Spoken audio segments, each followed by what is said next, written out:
In the frozen fjords of the north, a civilization vanished into legend, leaving behind riddles no scholar has fully solved. Why did entire Viking settlements disappear overnight, tools still on the tables? What led Norse explorers to lands historians once dismissed as myth? Beneath the sagas of raiders and kings lies a stranger truth, a people whose secrets still whisper through buried ships, silent graves, and unanswered questions.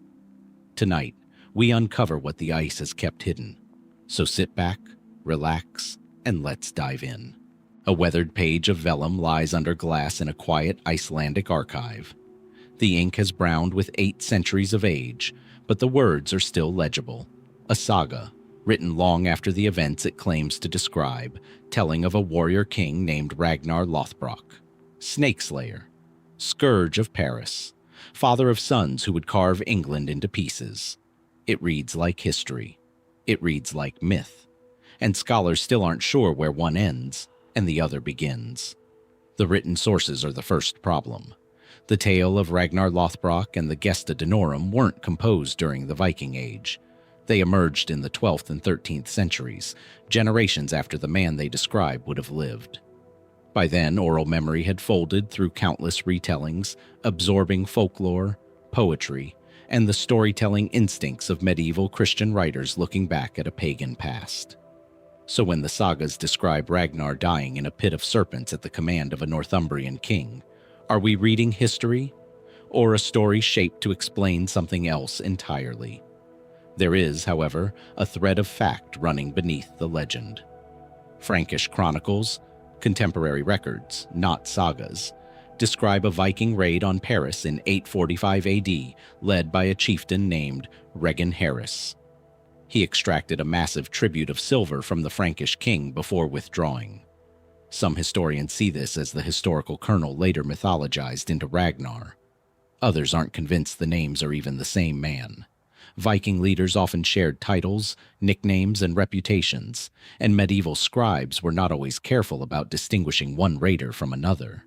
Then there are the sons. Ivar the Boneless, Halfdan, Ubba. Men the sagas insist were Ragnar's children appear far more solidly in the historical record. The great heathen army that swept across England in 865 AD was real. Its leaders were real. Kingdoms fell to them.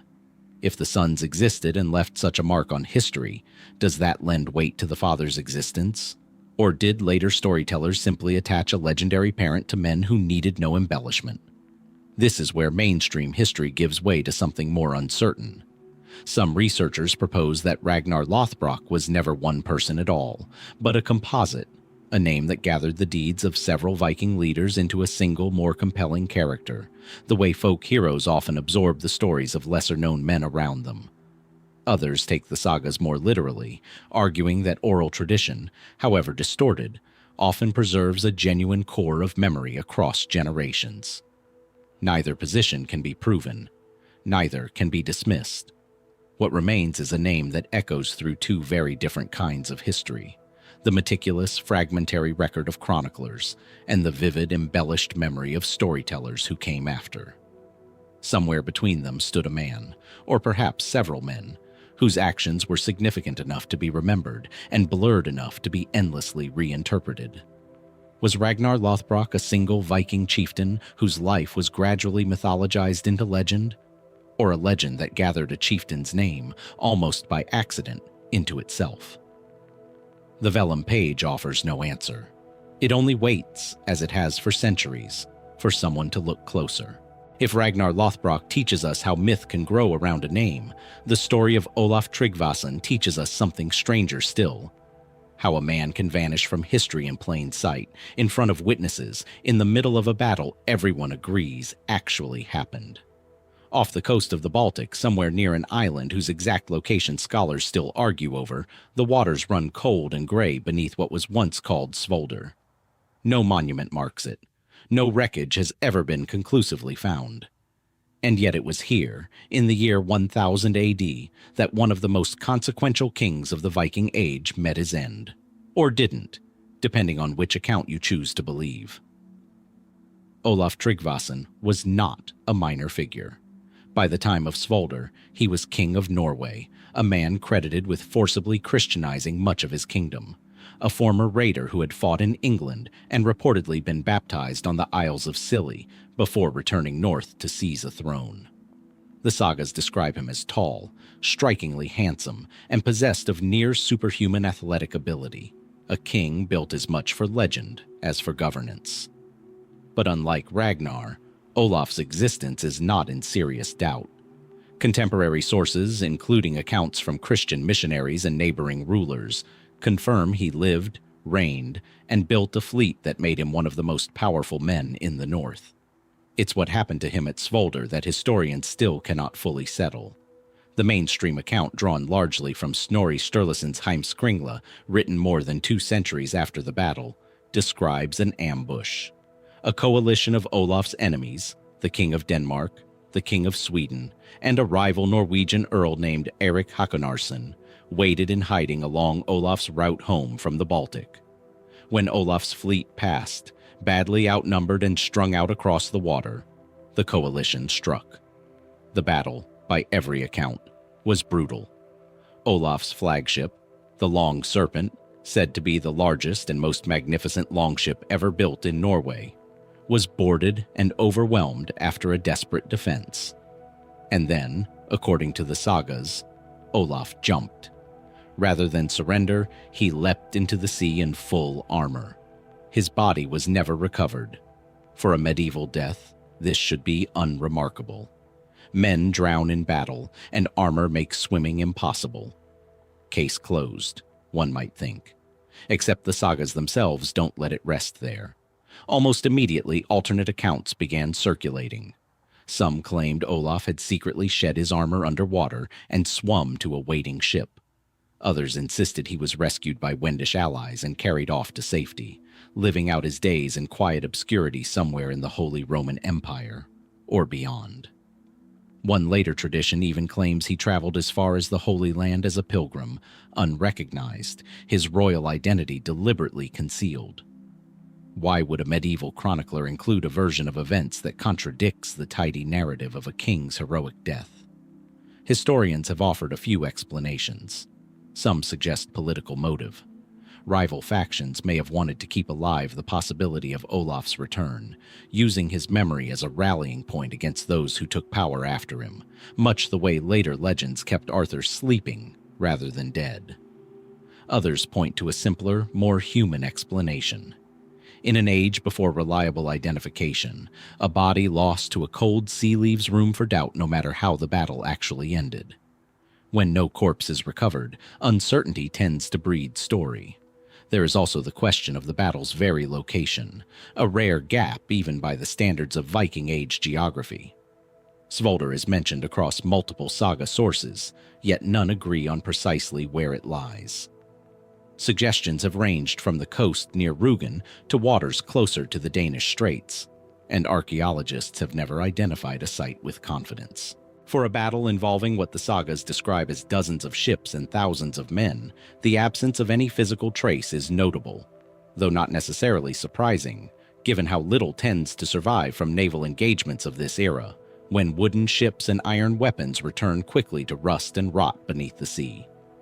Fringe theories have crept in over the centuries, as they tend to do around any death without a body. A handful of amateur historians and saga enthusiasts have proposed that Olaf's pilgrimage stories preserve a genuine folk memory, that the king truly did survive, reinvented himself, and chose obscurity over a contested throne. Mainstream historians remain skeptical, noting that these tales appear later and carry the unmistakable fingerprints of legend building, the same instinct that turns kings into saints and defeats into secret victories. But skepticism is not the same as certainty. In the absence of remains, in the absence of a confirmed battlefield, what exactly are historians certain of? Beyond the fact that a king went into the water and a story came out the other side. Perhaps that is the most honest way to leave it. A king vanished during a battle whose location we cannot pinpoint, in armor that should have guaranteed his death, in circumstances immediately mythologized by the very culture that mourned him. Was Olaf Tryggvason's disappearance simply the fog of war settling over an ordinary death at sea? Or did a king, sensing the tide turning against him, choose to let the world believe he had drowned? The water off Svolder has kept its secret for over 1,000 years. It isn't finished yet. If Svolder shows us how a body can vanish into legend, our next mystery asks a stranger question. What happens when an entire land does? At the northern tip of Newfoundland, where the Atlantic wind cuts across low grass and stone, sits a cluster of grass-covered mounds that, to an untrained eye, look like nothing at all. No towers, no ruins in the traditional sense, just 8 low, rounded outlines in the earth at a place called L'Anse-aux-Meadows. And yet these unassuming mounds represent one of the most significant archaeological discoveries of the 20th century.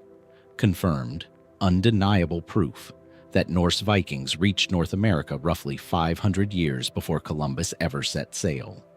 The site was excavated in the 1960s by Norwegian explorer Helga Ingstad and archaeologist Anne Steine Ingstad, following clues embedded in centuries-old sagas that most historians had long dismissed as fantasy. What they found beneath the Newfoundland turf was unmistakably Norse. Sod-walled buildings in the Icelandic style, a smithy containing iron slag, a bronze cloak pin, woodworking tools, and butternut remains that don't grow anywhere near Newfoundland at all, suggesting the site's Viking inhabitants ventured even farther south before returning. Radiocarbon dating, later refined using a solar storm event recorded in tree rings, placed the settlement with remarkable precision at 1021 AD. This much is fact. This much is settled. But L'Anse-aux-Meadows raises as many questions as it answers. The Icelandic sagas, specifically the saga of the Greenlanders and Eric the Red's saga, describe not one location but 3 distinct lands explored by Norse voyagers. Helluland, a place of flat stones and little vegetation. Markland, a heavily forested coastline. And Vinland, a fertile land where wild grapes grew in such abundance that the explorers named their discovery after them. L'Anse-aux-Meadows sits at the northern edge of this described territory, and most archaeologists agree it functioned as a small, temporary base camp, not the fabled Vinland itself. So where was Vinland? This is where consensus starts to fracture. Wild grapes, the detail that gives Vinland its very name, don't grow naturally as far north as Newfoundland. Their range begins much farther south, which has led generations of researchers to propose alternate locations for the true heart of Vinland. The Gulf of St. Lawrence, the coast of New Brunswick, even as far south as northern Massachusetts. Some scholars have pointed to grape-producing regions in the maritime provinces as the most geographically consistent match. Others argue the sagas, composed and transcribed generations after the voyages they describe, may have compressed multiple expeditions and locations into a single, simplified narrative. Meaning, Vinland might not refer to one specific place at all, but to a broader, shifting frontier explored across several separate journeys. The evidence to settle this definitively has proven frustratingly elusive. Wood, sod, and iron artifacts don't survive well across 1,000 years of coastal erosion, shifting shorelines, and acidic soil. Unlike stone ruins in Europe, Norse presence in North America may have left only the faintest of footprints. Footprints that time may have already erased in some locations before archaeologists ever thought to look. This uncertainty has, inevitably, opened space for more speculative theories. A number of amateur researchers and a handful of controversial academics have proposed additional Norse sites farther inland or farther south, pointing to disputed artifacts like the Kensington Runestone, discovered in Minnesota in 1898, or the Newport Tower in Rhode Island, whose construction some claim shows Norse architectural influence. Mainstream archaeology remains highly skeptical of both. The runestone's linguistic features are considered inconsistent with genuine medieval runic inscriptions by most experts, and the tower has been dated by most analyses to the colonial period, centuries after the Viking Age ended. But the debates around these objects, however contested, reveal something telling. The discovery of one confirmed site was enough to make people wonder how many others might still be waiting, unconfirmed, beneath farmland or forest, or the shifting sand of a coastline that looked entirely different 1,000 years ago. There's also the matter of how long the Norse presence in North America actually lasted, and why it ended. The sagas describe conflict with indigenous peoples referred to as Skraelings, alongside the sheer distance and difficulty of maintaining supply lines from Greenland. Lonso Meadows itself appears to have been used only briefly, perhaps a handful of years, before being abandoned. Was Vinland a genuine attempt at colonization that failed, or always intended as something more temporary? A seasonal outpost for resource gathering, never meant to become permanent? What remains certain is this. Norse sailors reached the shores of North America centuries before any European crown made its own claim to the continent, and they left behind enough physical evidence to prove it beyond serious doubt. What remains uncertain is almost everything else. How far south did they actually travel? How many settlements, camps, or trading posts might still lie unexcavated, waiting beneath a farmer's field or a stretch of eroding coastline? And how much of what the sagas call Vinland was a single place, as opposed to an entire unmapped frontier, briefly touched by Norse hands, and then left to fade back into the wilderness that swallowed it? The grass-covered mounds at Lonso Meadows prove the Vikings came. They say almost nothing about how far they went. A rusted iron boss from a Viking shield, pulled from the seabed off the Danish coast decades ago, sits catalogued in a museum drawer. One of countless fragments dredged from northern waters over the centuries, none of them definitively tied to a single, specific battle that historians agree happened, but cannot agree on where. We've already walked the edge of this mystery once, through the story of a king who vanished beneath its waves. But step back from Olaf Tryggvason for a moment, and the battle itself becomes its own puzzle, one that doesn't need a missing body to remain unsolved. By any account, Svolder was significant. Fought in the year 1000 AD, it reshaped the balance of power across Scandinavia, ending Norwegian dominance in the region for over a decade and dividing the kingdom among the victors. The King of Denmark, the King of Sweden, and the Norwegian Earl, Eirik Hakarsson. Every major saga source agrees the battle happened, agrees roughly who fought in it, and agrees on its consequences. What they cannot agree on is nearly everything else. Start with the location. Svolder appears repeatedly across Old Norse sources, treated as a known specific place. And yet no scholar has ever conclusively identified where it actually was. Proposed sites range from waters near the island of Rügen off the German coast, to locations closer to the Danish Straits, to positions further east along the Baltic approaches to Scandinavia. Some historians have questioned whether Svolder was even an island at all, as the sagas describe, or whether later writers reshaped a stretch of open water into a fixed, nameable place, simply because stories are easier to tell when they happen somewhere. Unlike land battles, which tend to leave behind physical scars, trampled earth, mass graves, weapons driven into soil, naval battles leave almost nothing. Ships sink, wood rots and currents scatter wreckage across miles of seabed over 1,000 years. Even with modern sonar and marine archaeology, no site has ever been confirmed as the true location of Svolder. Then there's the matter of scale. The sagas describe Olaf's fleet as badly outnumbered, strung out in a long column as it sailed home, caught by surprise as the coalition's ships emerged from hiding. But precisely how many ships were involved depends entirely on which saga you read. Some accounts describe Olaf's forces numbering around 11 ships against a coalition force many times larger. Others inflate the numbers considerably, describing engagements involving dozens of vessels on each side. Medieval chroniclers were not naval record keepers. They were storytellers working from oral tradition, often composing their accounts more than 2 centuries after the events described, shaping numbers as much for dramatic effect as historical accuracy. When every version of a battle disagrees on its size, what exactly are we meant to trust? The broad outline, or nothing at all? The sequence of the battle itself raises further questions. According to Snorri Sturluson's account, the coalition allowed several of Olaf's ships to pass unchallenged before finally revealing themselves and attacking the Long Serpent, Olaf's flagship, along with his most elite warriors. Why let smaller ships through at all if the goal was total destruction of Olaf's fleet? Some historians suggest this reflects a deliberate tactical choice. The coalition wanted Olaf specifically, not a general slaughter, and was willing to let lesser ships escape in order to guarantee the flagship's isolation. Others argue this detail may be a later literary embellishment designed to heighten the drama of the Long Serpent's final, doomed stand, turning a chaotic ambush into a more tightly constructed narrative of betrayal and inevitability.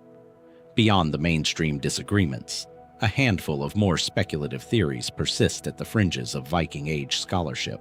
A few researchers have proposed that Svolder may not refer to a single fixed battle at all, but to a composite of Baltic naval engagements from around the same period, later merged into one legendary confrontation. The same kind of narrative compression some scholars suspect shaped the Vinland sagas. Others have questioned whether Eirik Hakonarsson's role was later exaggerated by writers sympathetic to his lineage, inflating his contribution to secure his family's legacy in the historical record. None of these theories carry the weight of consensus, but their persistence says something about how thin the ice really is beneath even our most confirmed Viking Age battles. How much of what we call history here rests on saga fragments written centuries after the fact by authors with their own loyalties, their own audiences, and their own reasons to shape the past into a better story. What we're left with is a battle that unquestionably happened, fought by men whose names we know, with consequences that reshaped an entire region, and almost nothing else that can be verified beyond doubt. No confirmed wreck, no confirmed shoreline, no agreement on scale.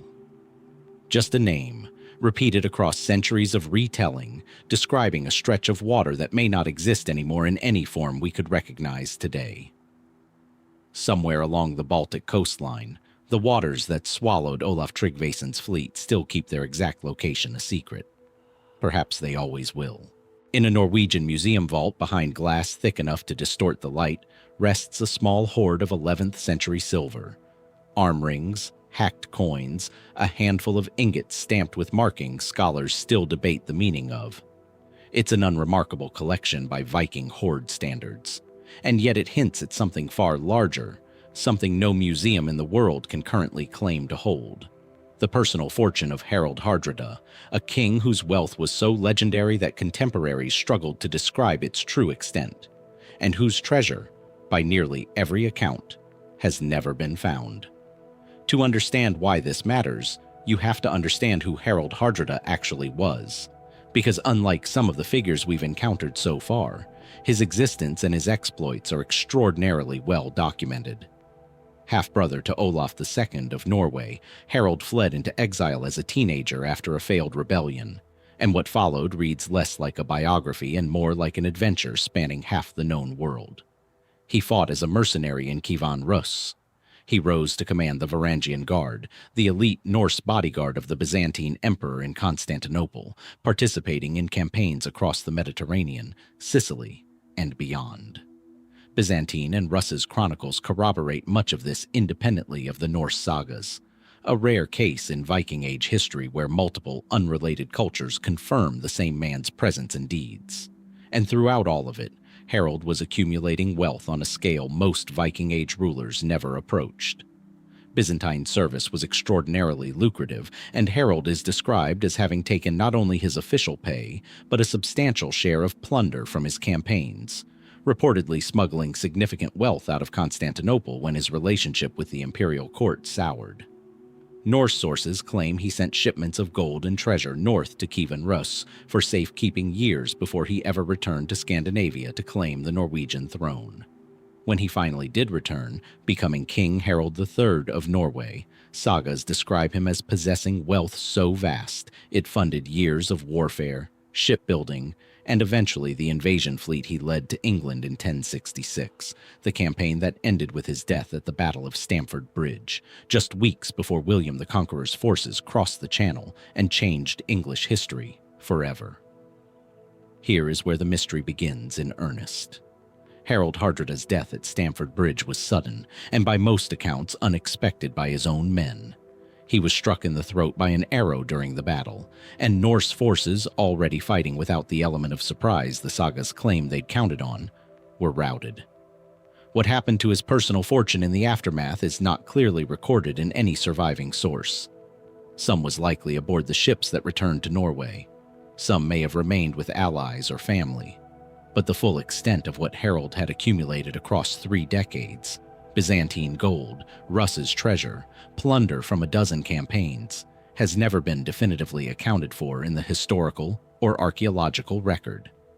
Mainstream historians generally assume the wealth was simply distributed, spent, or absorbed into Norway's royal treasury and nobility over subsequent generations, the way most medieval fortunes eventually were, divided among heirs, spent on wars, melted down and reminted as coinage circulated and lost its distinct identity. This is almost certainly what happened to the majority of it. Wealth in this era rarely stayed intact for long. It was meant to be spent, gifted, and redistributed as a demonstration of a ruler's power, not hoarded indefinitely. And yet the specificity with which sagas describe Harald's wealth, down to claims of ships weighed down by gold on his journey north from Byzantium, has fed centuries of speculation about caches that may never have made it into general circulation. Amateur treasure hunters and a handful of fringe historians have proposed that portions of Harald's fortune may still lie buried, hidden along the routes he traveled, possibly in Kievan Rús's territory where he reportedly stored wealth years before his return to Norway, or somewhere along the Norwegian coastline itself, hidden before his final, fatal campaign, as a hedge against failure. None of these claims are supported by archaeological evidence, and most historians view them with considerable skepticism, noting that Viking Age hoards, when they are found, tend to surface through agricultural work or construction rather than targeted searches, chance discoveries rather than confirmed treasure maps. Still, the pattern of Viking hoard discoveries across Scandinavia does lend the speculation a strange plausibility. Buried caches from this era have surfaced for centuries, sometimes in the most unremarkable locations. A field in Gotland, a riverbank in Denmark, deposited during moments of crisis or uncertainty by people who, for reasons lost to history, never returned to reclaim them. Harald Hardrada's final campaign was, by any measure, exactly this kind of moment. A king staking everything on an invasion that ultimately killed him within weeks of landing. Did a fortune built across the breadth of the medieval world simply dissolve into the economies of 11th century Scandinavia, as most historians assume? Or does some portion of it remain exactly where it was left? Buried, forgotten, waiting beneath ground that has been walked over for 1,000 years without anyone realizing what lies beneath it. Stamford Bridge, Yorkshire, England. A quiet stretch of pasture land today, crossed by a small stream and a modern footbridge, gives almost no indication that it once marked an ending. Not just the ending of one king's ambitions, but, as many historians now argue, the symbolic close of an entire age. Harald Hardrada's death here in September 1066 is often cited as the final curtain on the Viking Age. But was it really that simple? Did an era spanning nearly 3 centuries truly end on a single afternoon? Or was something larger and slower already pulling the age to its close long before an arrow found a king's throat? The traditional narrative is tidy, which is part of why it's endured. The Viking Age is conventionally dated from the raid on Lindisfarne in 793 AD to Stamford Bridge in 1066, a clean 273-year span bookended by 2 dramatic, well-documented events. It's an appealing structure for textbooks and timelines. But historians who look closely at what was actually happening across Scandinavia in the decades leading up to 1066 tend to describe something far less like a curtain falling and far more like a fire that had already been smoldering out for generations, one that Stamford Bridge simply happened to extinguish at a visible, memorable moment. Consider what mainstream scholarship generally agrees drove the underlying transformation of Scandinavian society during this period. Christianity had been steadily spreading through Norway, Denmark, and Sweden since the 10th century, gradually replacing the religious and cultural framework that had shaped Viking identity and, some argue, its raiding culture as well. Centralized kingship was consolidating power that had once been distributed among competing chieftains and warlords, reducing the political fragmentation that had historically pushed ambitious men to seek wealth and status through raiding abroad rather than through domestic politics. and the very regions that had once been targets of Viking raids, England, Francia, Ireland, had spent centuries adapting. Coastal defenses improved, fortified towns multiplied, standing armies grew more organized. The economic and military calculus that had once made hit-and-run raiding so devastatingly effective was shifting, slowly, into something far less profitable and far more dangerous. By this reading, the Viking Age didn't end.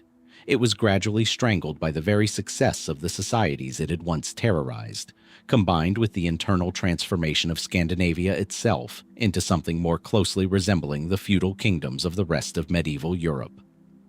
Stamford Bridge becomes less a cause and more a symptom, the last doomed attempt by a king from an older world to operate by rules that the rest of Europe had already stopped playing by.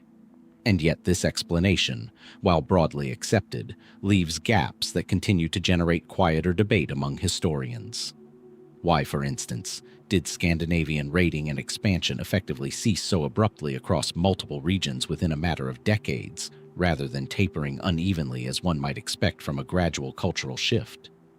Some scholars have pointed to climate as an underappreciated factor. The medieval warm period that had made North Atlantic voyaging and Greenland settlement viable was itself unstable, and shifting conditions may have disrupted the trade routes, agricultural surpluses, and population pressures that had originally helped fuel Viking expansion in the first place. This remains a genuinely contested area of research, with paleoclimatic data still being refined and debated rather than settled. There's also the matter of Greenland, whose Norse settlements persisted for centuries after the end of the Viking Age proper, only to vanish entirely by the 15th century under circumstances that remain, even now, only partially understood. A mystery significant enough that it deserves its own full exploration later in our journey. Its slow, quiet disappearance raises an uncomfortable question for anyone who wants a clean date for when the Viking Age truly closed. If Norse culture persisted, adapted, and eventually vanished in Greenland long after 1066, can we really say the age ended in a single Yorkshire field? Or did it simply end at different times, in different places, for different reasons? And historians have chosen 1066 mostly because it gives us a story with a beginning, middle, and end. At the fringes of this debate, a handful of researchers have pushed further, suggesting that the end of Viking activity in the historical record may partly reflect a change in how it was recorded rather than a genuine cessation of Norse expansion and raiding altogether. That as Scandinavian kingdoms became Christianized and began keeping their own chronicles in the Latin tradition, their activities simply began to be described using different language, absorbed into the broader narrative of medieval European kingdoms rather than treated as something distinctly Viking. This remains a minority view, but it raises a genuinely uncomfortable possibility that the Viking Age didn't so much end as get quietly renamed. Its final chapters folded into a version of European history that no longer found the word Viking useful to describe what Scandinavians had become. Was the Viking Age truly extinguished by a single arrow at Stamford Bridge, as centuries of textbooks have suggested? Or did it fade more slowly, unevenly, across Greenland's abandoned farms and Scandinavia's changing courts, ending not with a single dramatic battle, but with a long, quiet transformation that no single date could ever fully capture? Scattered across the Swedish region of Uppland and the shores of Lake Mälaren, more than 24 runestones rise from the earth, each carved with variations of the same haunting inscription. They commemorate different men, different families, but nearly all of them share a single grim thread. Sons, brothers, and husbands who traveled east with a man named Ingvar, and never came home. No single monument in the Viking world tells us more, and simultaneously less, about a lost expedition than this scattered network of grief carved permanently into stone. Unlike some of the figures we've examined, Ingvar the Far Traveler is not a product of later medieval saga writing alone. The runestones dedicated to his expedition are contemporary, or nearly so, dating to the mid-11th century. Carved, most historians believe, within living memory of the events they describe, by families who had genuinely lost people on this journey and wanted that loss permanently recorded. This is a rare and valuable form of evidence in Viking Age history. Not a story reconstructed centuries later, but grief made physical, planted in the ground by people who were still waiting for news that would never come. The basic outline of Ingvar's expedition is reasonably well established. Around 1036 AD, Ingvar led a large fleet. The exact number of ships is disputed, but saga sources describe a substantial force.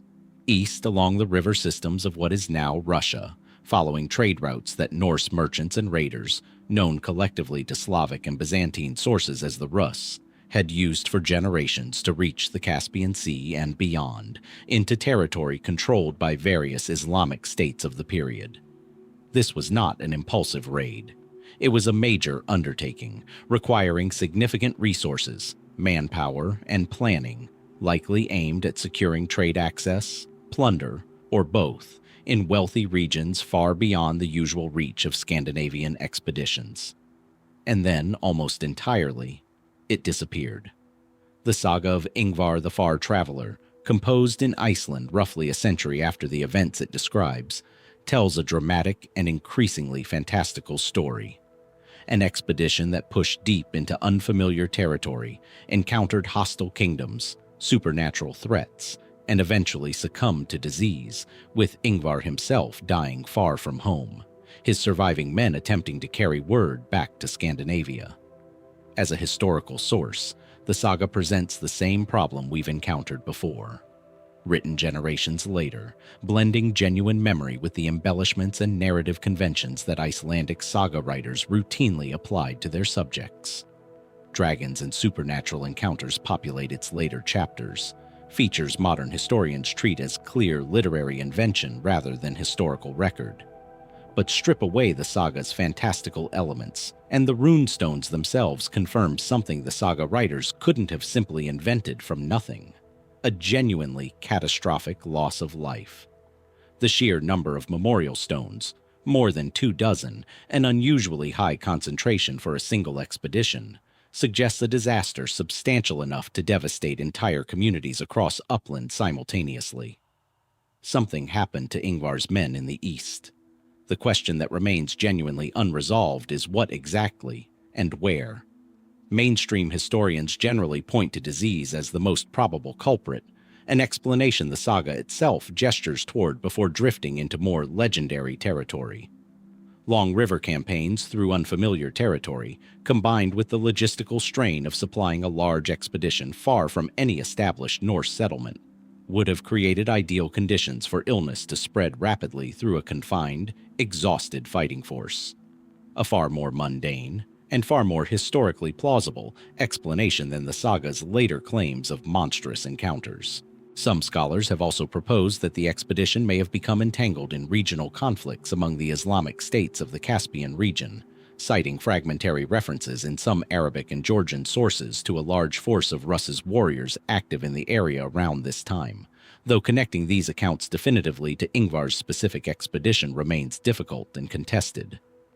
The precise geography of the disaster is where the trail goes cold. The runestones describe the destination only in general terms. Most reference Sörkland, an Old Norse term believed to refer broadly to Islamic territories, likely encompassing regions around the Caspian Sea, though its exact boundaries were never precisely defined even by the people who used the term. Some historians have proposed the expedition reached as far as Georgia or Azerbaijan. Others argue it may never have traveled beyond regions closer to the Volga. Without more specific documentation, and without any confirmed archaeological trace of the expedition's fate, no mass grave, no abandoned camp, no wreck along the river routes it likely traveled, pinpointing exactly where Ingvar and his men met their end remains, more than 9 centuries later, essentially guesswork built on fragments. What makes this mystery distinct from others in our exploration isn't a missing body or a debated location alone. It's the sheer scale of documented contemporary grief attached to an event whose actual details remain almost entirely obscured. Dozens of families, spread across a wide swath of Sweden, all commemorating sons and husbands lost on the same doomed journey, all apparently informed enough to know their men had died, yet none leaving behind the specific details modern historians would need to reconstruct what actually happened. Did disease truly claim an expedition ambitious enough to reach the edges of the Islamic world? Did conflict rather than illness cut the journey short in a land whose rulers left only fragmentary mention of the northerners passing through? The rivers Ingvar's fleet once traveled still flow through the same landscape today, carrying no trace of what happened along their banks 1,000 years ago, leaving us with nothing but stone, grief, and a destination whose name has long since stopped appearing on any map. In the churchyard of St. Weistons in Repton, Derbyshire, archaeologists uncovered something in the 1980s that still generates debate among historians of the Viking Age. A mass grave containing the remains of nearly 300 individuals, buried around a central chamber, dated to the exact period when Norse sources place the great heathen army wintering at this very site in 873 AD. Among the questions this discovery reopened was one that had puzzled scholars for centuries.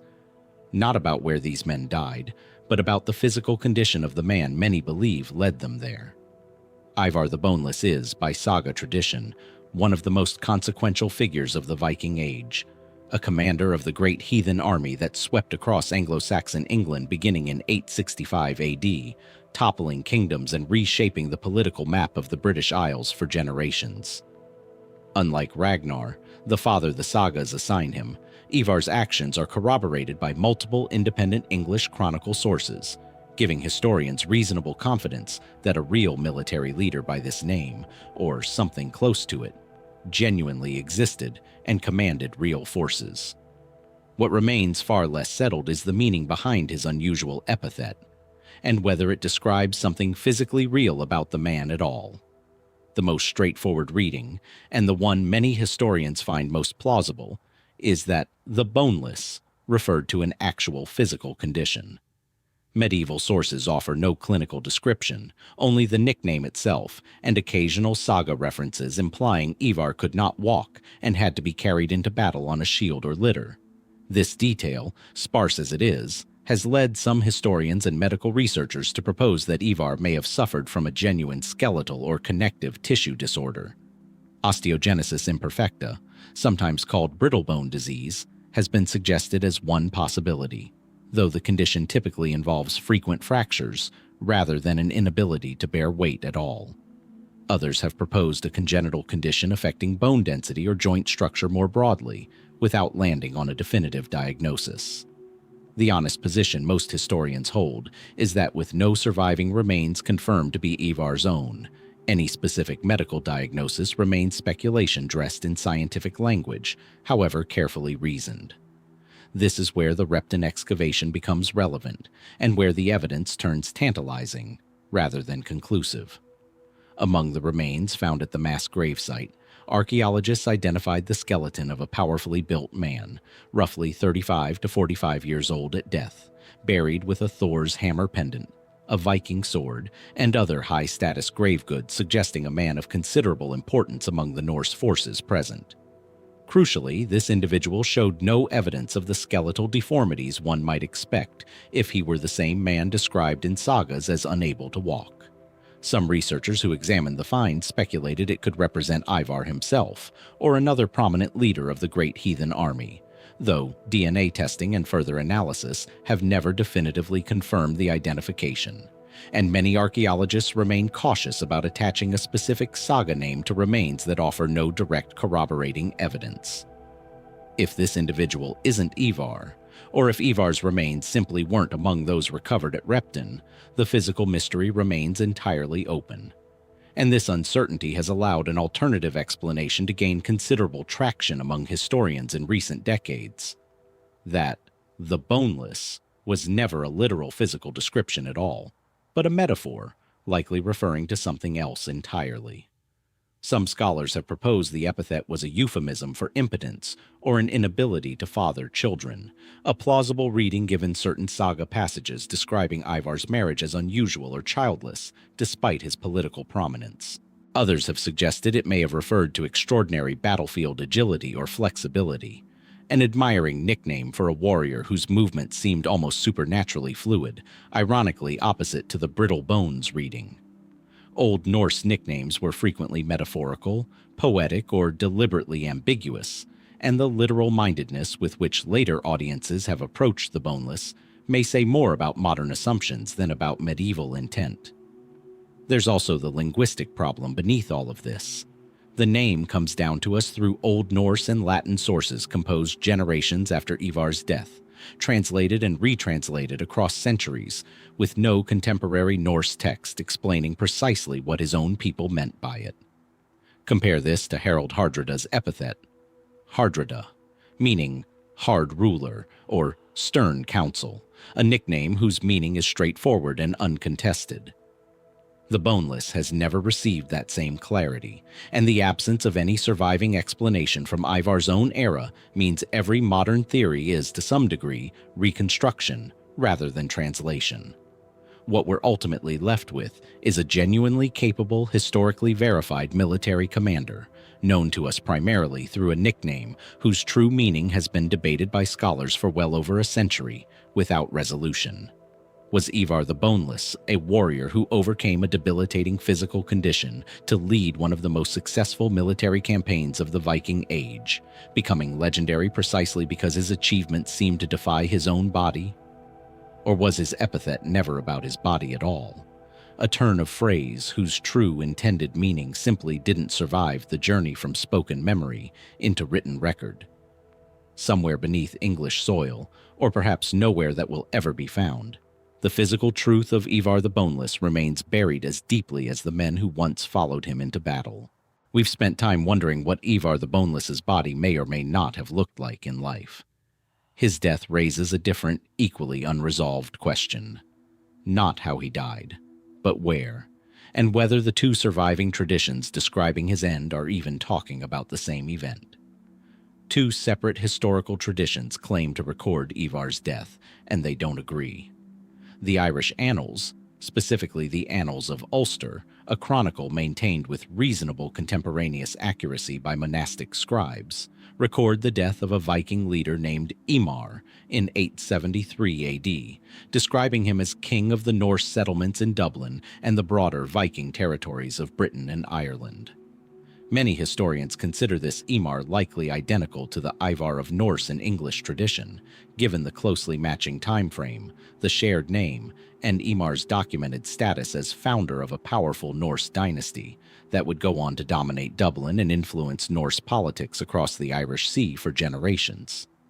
If this identification is correct, Ivar died peacefully enough to warrant a formal dated entry in a monastic chronicle, suggesting a death from illness or old age rather than violence. A notably undramatic end for a man remembered elsewhere as one of the most feared commanders of his generation. English tradition offers something considerably stranger.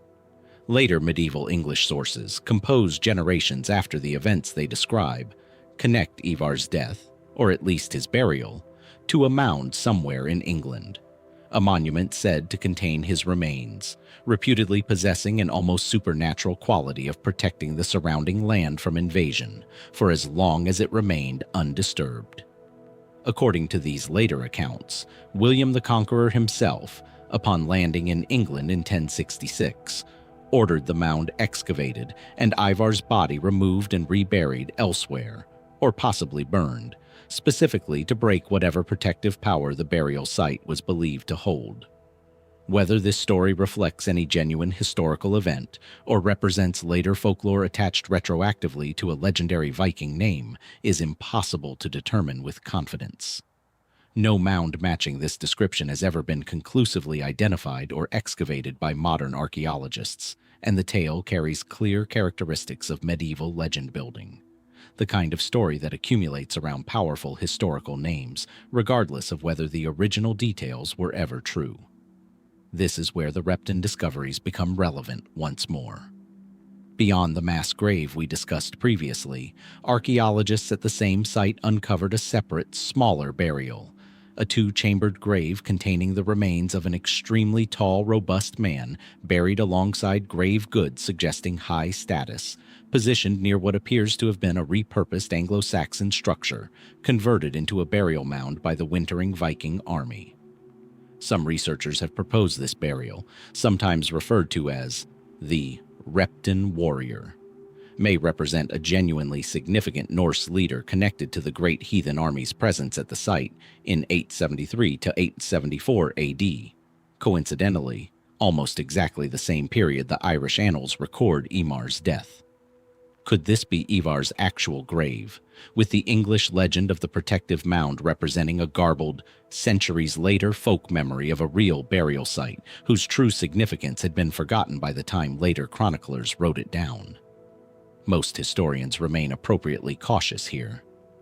The Repton warrior burial shows no direct inscriptional evidence identifying its occupant, and connecting any unmarked grave to a specific named historical figure based on circumstantial timing and status indicators alone is inherently speculative, however tempting the coincidence. And the fundamental problem beneath all of this remains the same one we encountered examining his physical condition. Without confirmed remains genuinely identified as Ivar's own, through inscription, contemporary written confirmation, or conclusive scientific analysis, every proposed gravesite remains a candidate rather than a confirmed answer. There's also a more basic possibility that deserves consideration alongside the more elaborate theories: that the Irish Imar and the English and Norse Ivar the Boneless were never quite the same individual at all, but two historical figures whose stories gradually merged in the retelling, the way separate Viking leaders bearing similar names and reputations frequently blurred together across generations of oral tradition and later saga composition. If this is the case, then the quiet, chronicled death recorded in the Irish annals may simply belong to a different man entirely, leaving the true fate of the English Ivar just as unresolved as it was before the Irish source was ever brought into the discussion. What remains is a figure whose life is documented across multiple independent cultures and whose death is recorded, depending on which tradition you trust, as either a peaceful passing worthy of formal chronicle entry, or a burial so significant it required a conquering king to personally order its desecration centuries later. Between these two accounts lies either a single man remembered in dramatically different ways by different cultures, or two men whose separate stories were never meant to be told as one. Did Ivar the Boneless die quietly, his passing recorded in the same understated language used for any Norse king of his era? Or does his true grave still lie somewhere beneath English or Irish soil, its protective legend waiting for someone to determine, once and for all, whether the bones beneath actually belong to the man the stories were told about? A grant of land in the Chartres region of France, recorded in a 9th century Frankish charter, names a Norse chieftain settling into the role of landholder rather than raider. A small administrative detail, easy to overlook, that may represent the last confirmed trace we have of one of the Viking Age's most audacious and mysterious commanders, a man the Franks called Hastein. If Ivar the Boneless leaves us guessing about how his story ended, Hastein leaves us guessing about nearly everything past a certain point, despite beginning his career as one of the best documented Viking leaders of the 9th century. Frankish chronicles track his activities with unusual consistency across several decades, describing a commander responsible for some of the most extensive and destructive Viking campaigns ever launched against Francia, and, according to several sources, an expedition that pushed even further south into the Mediterranean. The most famous episode attributed to Hastein comes from a joint campaign he allegedly led alongside another Norse leader, Björn Ironside, sometime around 859 to 862 AD, a raiding expedition that reportedly sailed through the Strait of Gibraltar and into the Mediterranean, striking targets along the coasts of what are now Spain, southern France, and Italy. One especially famous story, recorded in later medieval sources rather than strictly contemporary ones, claims Hastein's forces besieged a coastal town believing it to be Rome itself, only to discover after capturing it through trickery that they had taken the smaller city of Luna instead. Most historians treat this particular tale with real skepticism, noting its almost folkloric structure, the clever deception, the ironic twist of mistaken identity, as characteristic of the kind of story that improves with each retelling rather than a precise historical record. Whether Hastein's Mediterranean campaign happened exactly as described or happened at all in the scale later sources suggest remains genuinely debated among historians, even as his activities in Francia itself are considered far more solidly documented. What isn't in dispute is that a commander named Hastein spent decades as one of the most persistent and effective Viking leaders operating against the Franks, appearing repeatedly in contemporary chronicle sources through the 880s and into the 890s, commanding forces that campaigned extensively along French river systems and coastlines, clashing repeatedly with King Alfred the Great's forces when his activities extended into England during the 890s as well.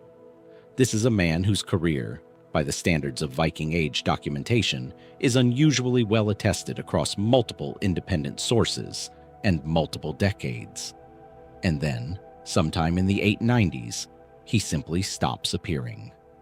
The last clearly documented reference to Hastein comes from Frankish sources describing a negotiated settlement in which Hastein and his forces, worn down by years of campaigning and increasingly effective Frankish resistance, accepted land and title from the Frankish crown in exchange for abandoning further raids, a pattern that would become increasingly common for Viking leaders throughout the late 9th and 10th centuries, culminating decades later in the far more famous settlement that created Normandy.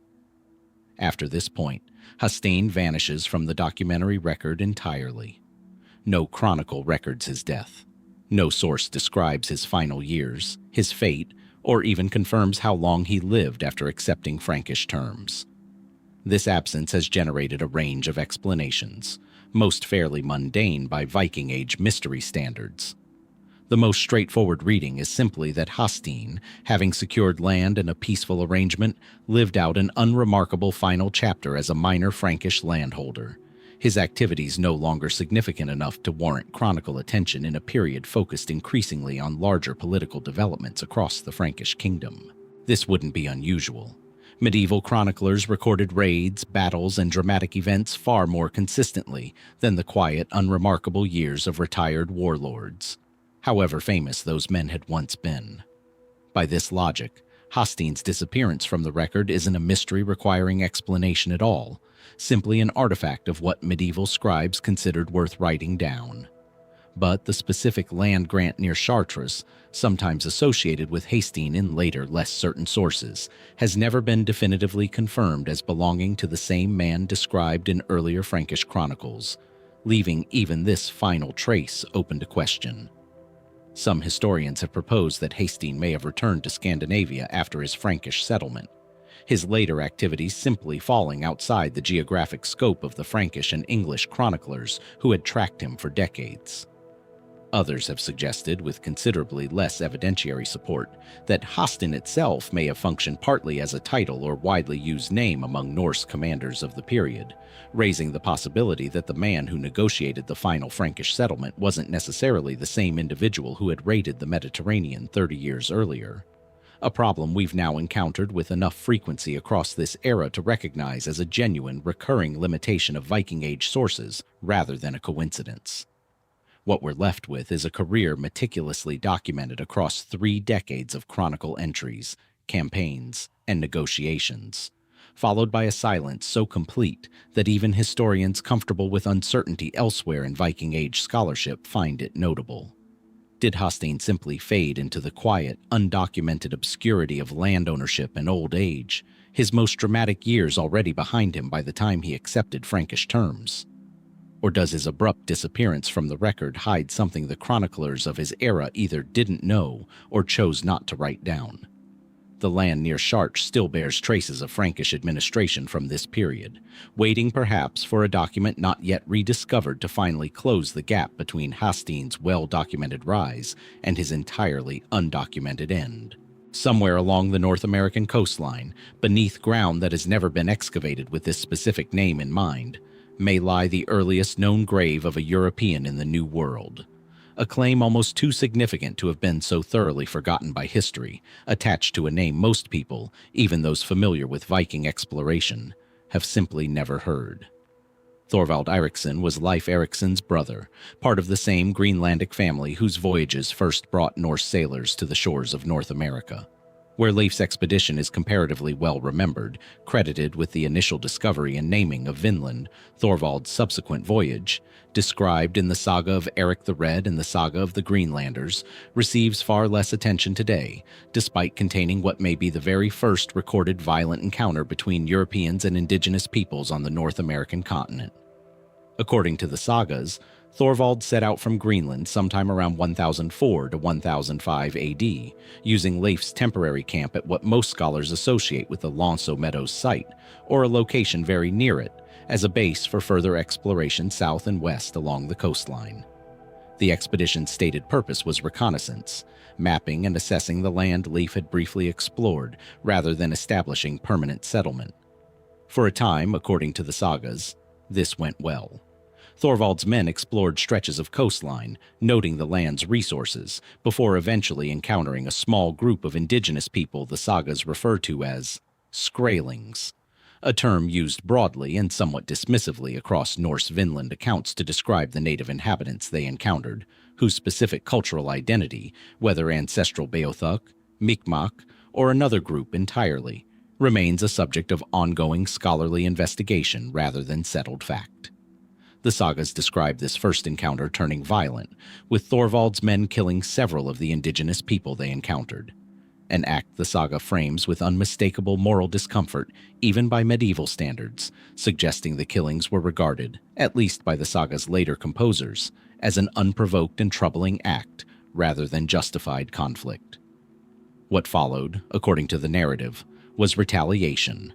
A larger group returned, and in the ensuing confrontation, Thorvald was struck by an arrow and mortally wounded. His final recorded words, as rendered in the saga, requested burial at a specific headland he had admired during the expedition, a place the saga names Krosanis, meaning cross point, a name the saga claims Thorvald himself gave the location, reportedly asking for crosses to be erected at his head and feet. This is where verifiable history and saga tradition part ways almost completely, and where the genuine mystery begins. No location matching Krosanes has ever been conclusively identified along the North American coastline.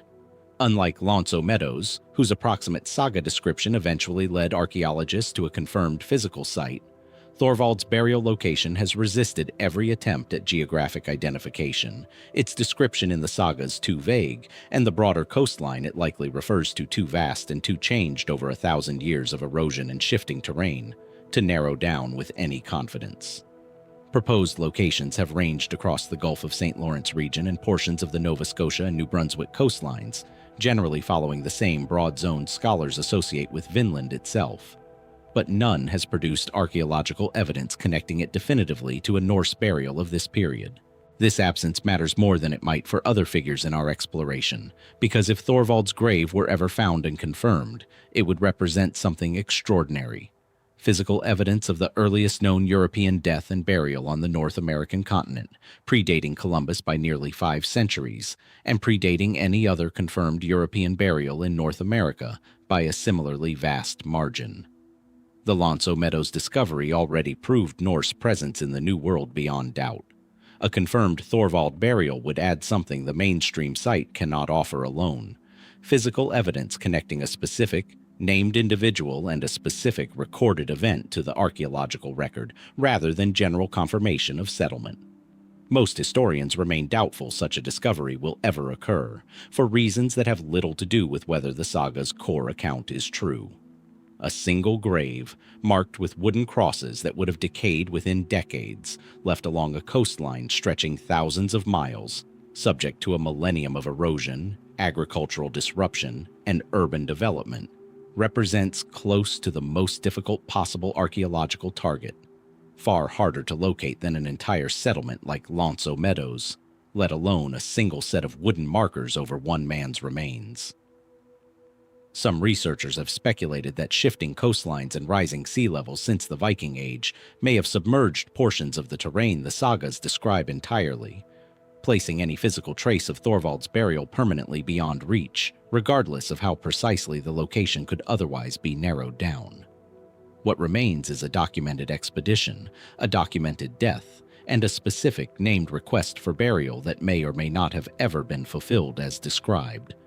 set against a landscape too vast and too changed to confirm or deny any of it. Did Thorvald Eiriksson's men honor his final request, raising crosses over a Greenlandic Norseman's grave on a headland somewhere along the North American coast nearly 5 centuries before Columbus ever set sail?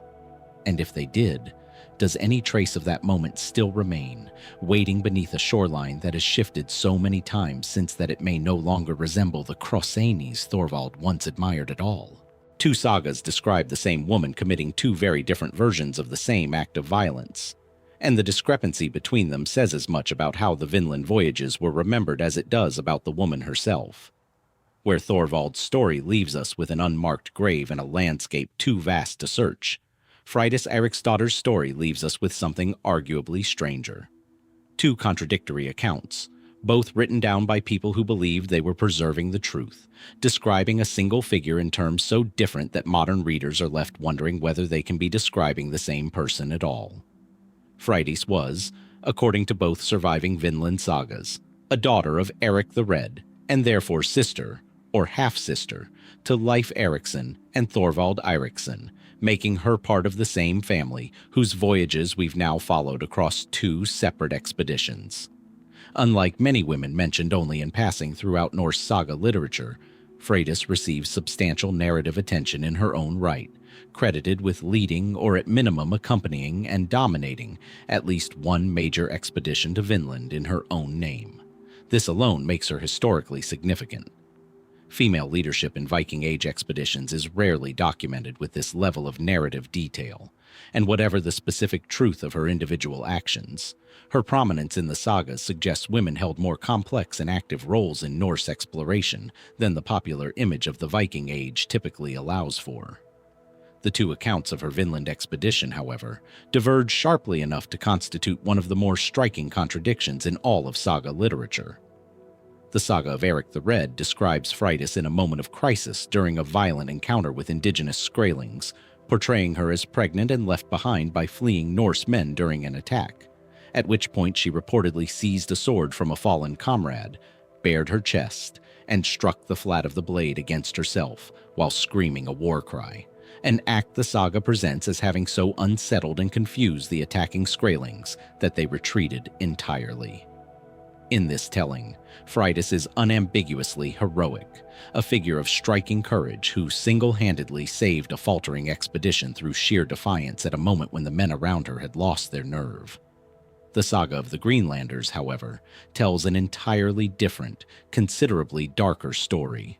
Set during a separate expedition in which Freydís partners with 2 Icelandic brothers, Helgi and Finnbogi, to jointly settle and profit from Vinland's resources. According to this account, tensions escalate between Freydís's group and the brothers' crew over resources and status, until Freydís, in a moment the saga frames as calculated rather than impulsive, falsely claims the brothers' men have assaulted her, provoking her own husband and followers into killing Helgi and Finnbogi's entire party. When her own men refuse to kill the women among the victims, the saga claims Freydís takes up an axe and completes the killings herself, afterward threatening anyone who might speak of what happened. These are not minor variations in detail. They are fundamentally incompatible characterizations, one presenting Freydís as a defensive hero acting under attack, the other as a manipulative instigator of a premeditated massacre against her own countrymen. Both sagas were composed in Iceland, drawing on oral tradition, likely more than 2 centuries after the events they claim to describe, and both were, at various points, treated by later readers as reasonably reliable historical accounts of the same Vinland voyages. How does a single historical figure generate 2 such starkly opposed reputations within the same broad narrative tradition, preserved by the same culture, within a period of time not separated by any obvious major shift in how the Vinland story was being told? Historians examining this contradiction have proposed several explanations, none universally accepted. Some suggest the 2 sagas may simply be describing 2 entirely separate voyages, conflated over generations of oral retelling into what audiences eventually assumed was a single trip, meaning both accounts could contain genuine historical kernels, describing different events involving the same woman at different points in her life. This would mean Freydís was neither purely heroic nor purely villainous, but a more complicated figure whose actions across multiple expeditions were later simplified by different storytellers working from different oral sources into two contradictory but individually coherent narratives. Others have proposed a more pointed explanation rooted in the politics of medieval Icelandic saga composition. The Saga of the Greenlanders and the Saga of Eirik the Red were composed by different families or factions with different genealogical interests, and Norse sagas were rarely neutral historical documents in the modern sense. They frequently served to elevate or diminish specific family lines, depending on who was doing the telling and which descendants were being flattered or criticized by the portrayal of their ancestors. If Freydís's descendants, or rivals of her descendants, held influence over which version of her story circulated and was eventually written down, the two accounts might reflect competing family narratives more than they reflect two independent attempts at objective historical record. A smaller number of scholars have gone further still, questioning whether the darker account in the Saga of the Greenlanders reflects a deliberate narrative strategy common in medieval literature more broadly, using a powerful, transgressive female figure as a symbol of chaos or moral warning within an otherwise male-dominated narrative of exploration and conquest, a literary pattern found across multiple medieval traditions beyond just the Norse sagas. Under this reading, the true Freydís may be permanently unrecoverable, obscured beneath layers of narrative purpose that had little to do with recording her actual history and everything to do with what her story was being used to communicate to later audiences. What ultimately happened to Freydís after her Vinland voyages is itself left unresolved by both sagas, neither of which provides a clear account of her later life, death, or lasting legacy beyond the disputed events in North America. She simply recedes from the historical record afterward, her fate as uncertain as her character. Was Freydís Eiríksdóttir a defiant pregnant woman who saved a faltering expedition through sheer nerve when the men around her fled? Or was she a calculating figure whose ambitions in Vinland ended in a massacre she orchestrated and personally completed? Two sagas answer this question in two irreconcilable ways, and unless further sources emerge from beneath Iceland's long tradition of oral storytelling, both versions of Freydís will likely continue to exist side by side. One woman, remembered as two entirely different people by the very culture that once knew her best. Every story we've told so far about Vinland begins, in some fashion, with a name most audiences never hear. Bjarni Herjólfsson, a merchant who never intended to discover anything at all, and who, according to the earliest surviving account of Norse contact with North America, may have been the first European to sight its shores, only to sail away without ever setting foot on land. If Freydís's story shows us how saga tradition can split a single figure into two irreconcilable versions, Bjarni's story shows us something almost the opposite. A single, remarkably consistent account, largely unembellished by the dramatic flourishes that color so much of Vinland saga literature, describing a man who stumbled into one of history's most significant discoveries, and then, deliberately, walked away from it. According to the Saga of the Greenlanders, considered by most scholars to be the earlier and more historically grounded of the two surviving Vinland sagas, Bjarni was a Norwegian-born merchant who had established a pattern of sailing each summer to visit his father in Iceland. Around 985 or 986 AD, he arrived in Iceland to find his father had already emigrated to the newly established Greenland colony, following Eirik the Red. Rather than wait out the season, Bjarni made the consequential decision to follow his father immediately, setting sail for Greenland despite having never made the crossing before, and, by the saga's own account, having no clear knowledge of the specific route or the waters involved. This is where the voyage went wrong, in a way that would ultimately prove historically important. Bjarni's ship was driven off course by fog and northerly winds, and after the weather cleared, he found himself approaching an unfamiliar coastline entirely unlike the glacier-covered mountainous terrain his father had described of Greenland. The land Bjarni observed was, according to the saga, low-lying and covered in forest, a description that doesn't match Greenland's coastline at all, but corresponds reasonably well with what later Norse expeditions would identify as Markland, likely the forested coast of present-day Labrador. Bjarni, according to the saga, refused to land. This is the detail that has intrigued historians for generations, precisely because it runs so contrary to typical expectations of Viking Age exploration narratives. Rather than investigating this unfamiliar territory, gathering resources, or even simply satisfying basic curiosity about a coastline no Norse sailor had ever documented before, Bjarni reportedly turned his ship back out to sea, determined to complete his original mission of reaching his father in Greenland rather than pursue an unplanned detour. The saga describes his crew questioning this decision, wanting to go ashore, and Bjarni overruling them, prioritizing the completion of his intended journey over what would later be understood as an extraordinary, unprecedented discovery. He sailed further, sighting land on at least 2 more occasions during this same journey, according to the saga's account, describing further stretches of similarly forested, low-lying coastline, and on one occasion, a more mountainous and glaciated terrain that some historians have proposed may correspond to Baffin Island, before Bjarni finally reached his father's settlement in Greenland without ever having set foot on any of the territory he'd observed along the way.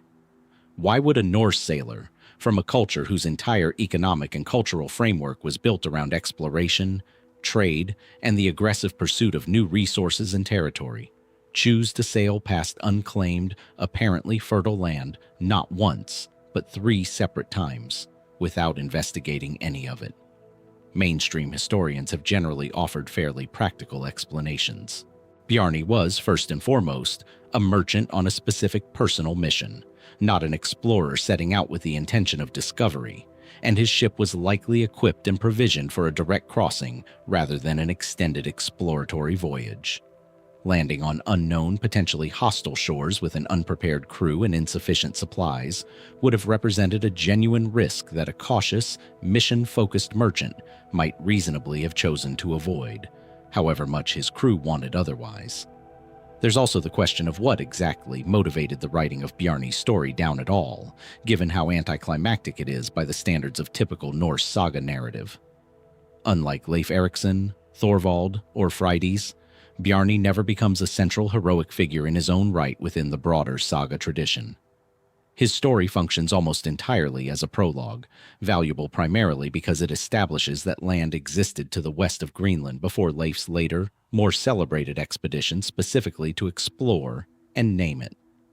Some scholars have proposed that Bjarni's account may have been preserved less because his own actions were considered remarkable, and more because later generations, working backward from Leif's fame, needed to explain how the Norse first became aware that land lay in that direction at all, meaning Bjarni's story might have survived in the record specifically because of what it explained about someone else's later achievement, rather than because his own voyage was independently considered significant. This raises a genuinely unresolved question that historians continue to debate. Was Bjarni's restraint a matter of simple, sensible caution from a merchant unwilling to risk his ship and crew on an unplanned detour? Or does the saga's portrayal of his decision reflect something closer to embarrassment, retroactively softened by later storytellers uncomfortable with the idea that the first Norseman to sight North America simply chose to sail past it? The saga of Eric the Red, notably, doesn't include Bjarni's voyage at all, instead crediting Leif Eriksson with the initial discovery of the Vinland coastline directly, through his own exploratory journey rather than through information gathered from an earlier merchant's accidental sighting. This discrepancy between the two saga traditions, one crediting Bjarni as the unwitting first observer, the other omitting him entirely in favor of a cleaner, more heroic narrative centered on Leif alone, suggests that even in the Viking Age's own oral tradition, there may have been genuine uncertainty, or perhaps genuine disagreement, about who truly deserved credit for the first sighting of a new world. No physical evidence has ever definitively confirmed Bjarni's specific route or the exact coastlines he observed during his fog-driven voyage, and unlike Leif's later expedition, no archaeological site has ever been proposed as a direct product of Bjarni's journey, since by every account he never went ashore at all.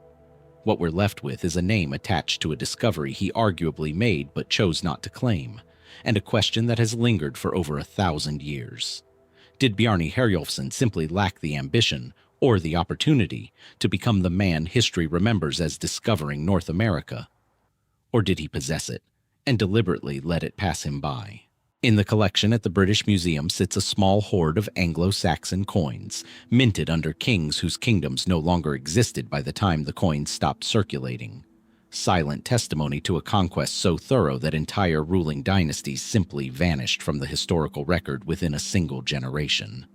That conquest was the work of the great heathen army, a force we've already encountered twice in this exploration, through both Ivar the Boneless and the mass grave at Repton. But the army's most puzzling chapter isn't its arrival or its early campaigns. It's what happened to it afterward. Because unlike most invading forces in medieval history, the great heathen army didn't retreat, wasn't decisively defeated as a whole, and yet somehow, within roughly a decade and a half of its most dramatic successes, effectively stopped existing as a unified force at all. The scale of what this army accomplished is not in dispute. Landing in East Anglia in 865 AD, the combined Norse force, described by English chroniclers with a mixture of awe and horror as unprecedented in size and coordination, systematically dismantled the political structure of Anglo-Saxon England over the following decade. Northumbria fell in 867 AD.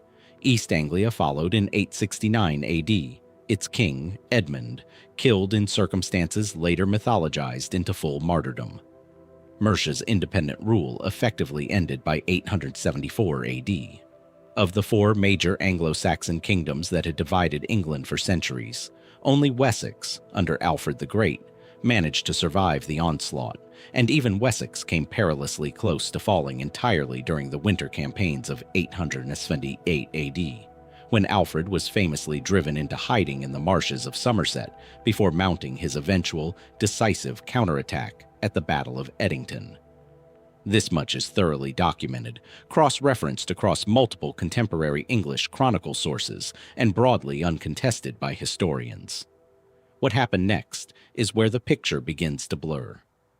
Following Alfred's victory at Edington and the subsequent treaty with the Norse leader Guthrum, which formally divided England along a boundary separating Alfred's Wessex from what became known as the Danelaw, the substantial portion of eastern and northern England placed under Norse control and law, the great heathen army, as a unified fighting force under coordinated leadership, essentially stops appearing in the sources as a single entity. This is genuinely unusual. Armies of this scale and success in the medieval period typically either achieved total conquest, suffered decisive military defeat, or negotiated a clear, documented settlement explaining their transition from invading force to settled population. The great heathen army did something closer to quietly dissolving, its constituent parts scattering into new roles across a landscape it had already fundamentally reshaped. Some of this dissolution is reasonably well explained by mainstream historical consensus.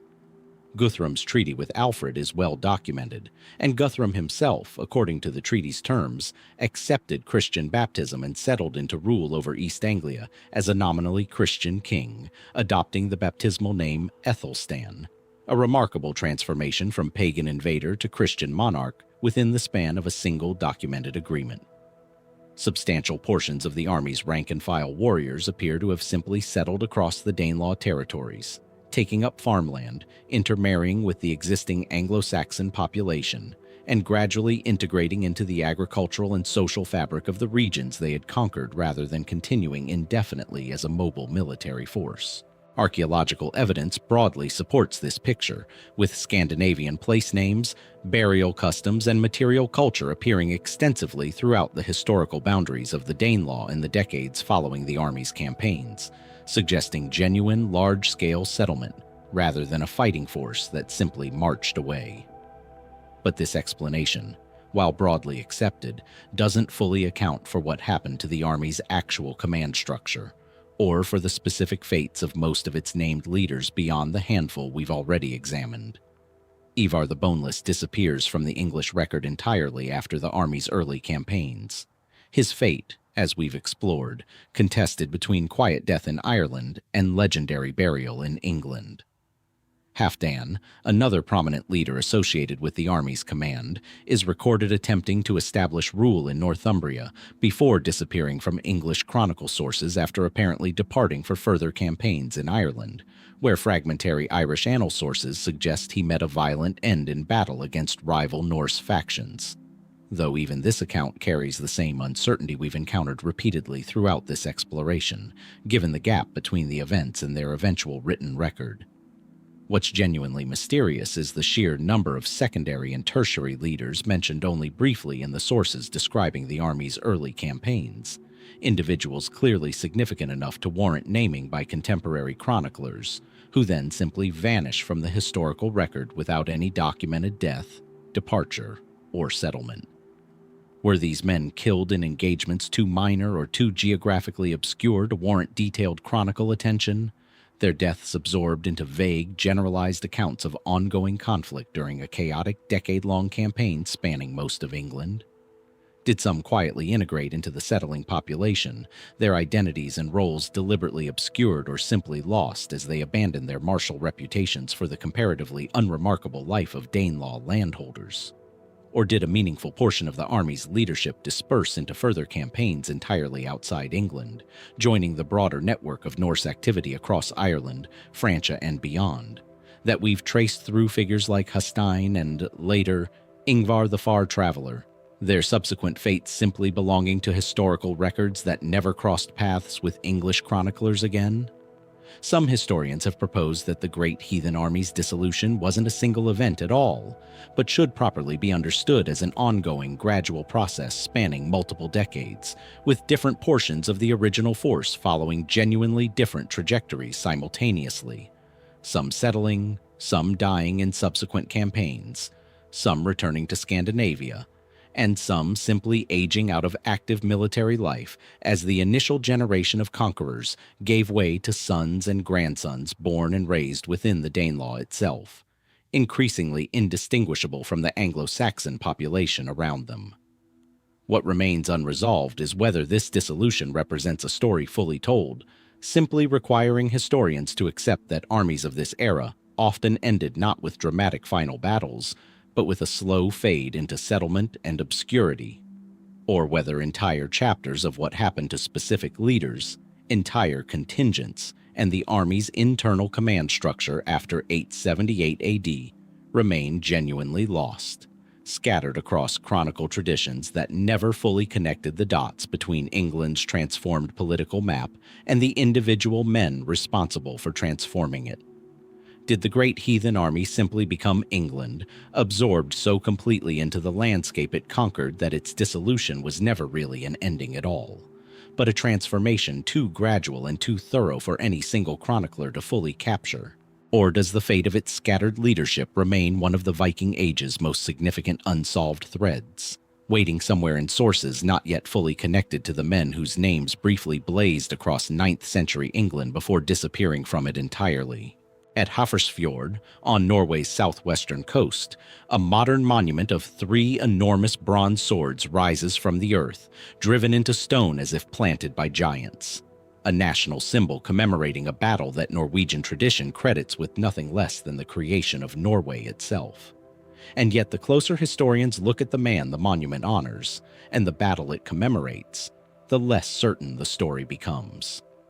The traditional narrative, repeated in textbooks and popular history for generations, is elegantly simple. Harald Fairhair, a regional king from Vestfold, fought and won a decisive battle at Hafrsfjord sometime in the late 9th century, unifying Norway's scattered warring petty kingdoms into a single realm under his rule for the first time, becoming, by this account, the first true king of Norway. Icelandic tradition even credits this unification with triggering the first major wave of Norwegian settlement of Iceland, as chieftains and free landowners unwilling to submit to centralized royal authority reportedly fled westward rather than accept Harald's rule. It's a compelling story. It gives Norway a clean founding moment, a specific date, a decisive battle, and a single unifying figure.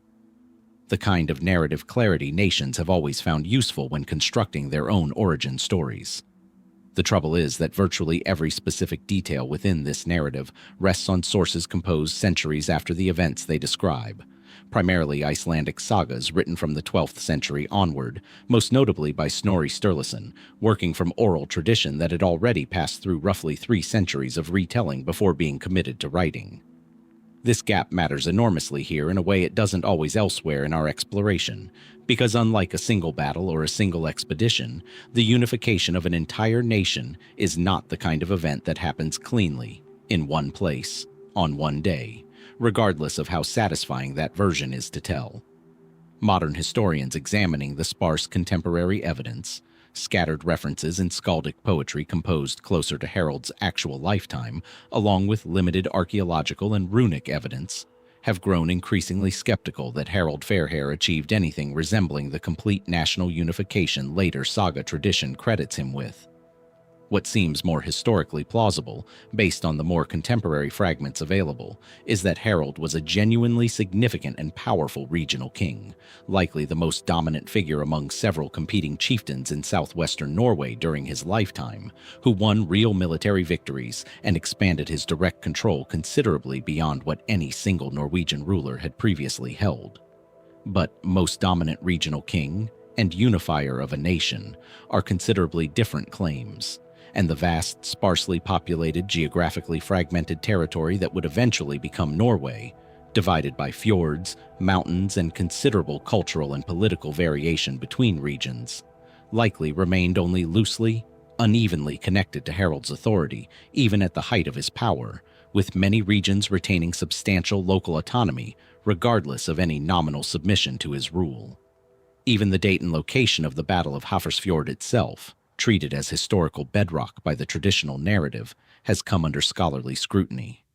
Saga sources place the battle anywhere from the 870s to as late as 900 AD, depending on which account and which modern scholarly reconstruction of the often contradictory saga chronology one follows, a discrepancy of decades that would be considered a significant continuity problem in a modern historical account, but which reflects the genuine difficulty of reconstructing precise dates from oral tradition recorded centuries after the fact. Some historians have proposed the battle, while probably reflecting a genuine historical conflict, may have been considerably smaller in scale and more limited in its immediate consequences than the saga tradition later suggested, its significance retroactively inflated by later Norwegian and Icelandic writers seeking to establish a clean, symbolically satisfying founding moment for the kingdom. This raises a genuinely uncomfortable question for anyone invested in a tidy national origin story. If Harald Fairhair's unification was, at best, partial and regionally limited during his own lifetime, who actually completed the process? And when did Norway genuinely become the unified kingdom? Later tradition insists it was from Harald's reign onward. The most historically grounded answer points not to Harald at all, but to his descendants and successors across multiple subsequent generations, a process of consolidation extending across more than a century, rather than concluding in a single battle. Harald's son, Eric Bloodaxe, struggled to maintain even the territory his father had held. Håkon the Good, another son, faced ongoing resistance from regional chieftains throughout his reign. It's only with later kings, figures like Olaf Tryggvason, whose disappearance we explored earlier in this journey, and particularly Olaf Haraldsson, later canonized as Saint Olaf, and eventually Harald Hardrada himself, whose vast fortune we've also examined, that Norway begins to resemble something closer to the genuinely unified, centrally governed kingdom.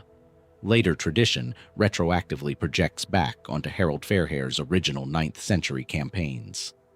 Some historians have gone further still, proposing that the entire narrative of a single decisive unifier may reflect a common pattern in medieval European nation-building mythology more broadly, in which later, more genuinely centralized kingdoms sought to legitimize their authority by constructing a clean, singular founding narrative, attaching the credit for a long, messy, multi-generational process of consolidation onto one memorable ancestral figure whose actual achievements, however real, were considerably more modest than the myth that eventually grew around them. Under this reading, Harald Fairhair may be less a unifier misremembered by history, and more a genuinely significant regional king who became the convenient founding symbol for a unification process his actual reign only began, not completed.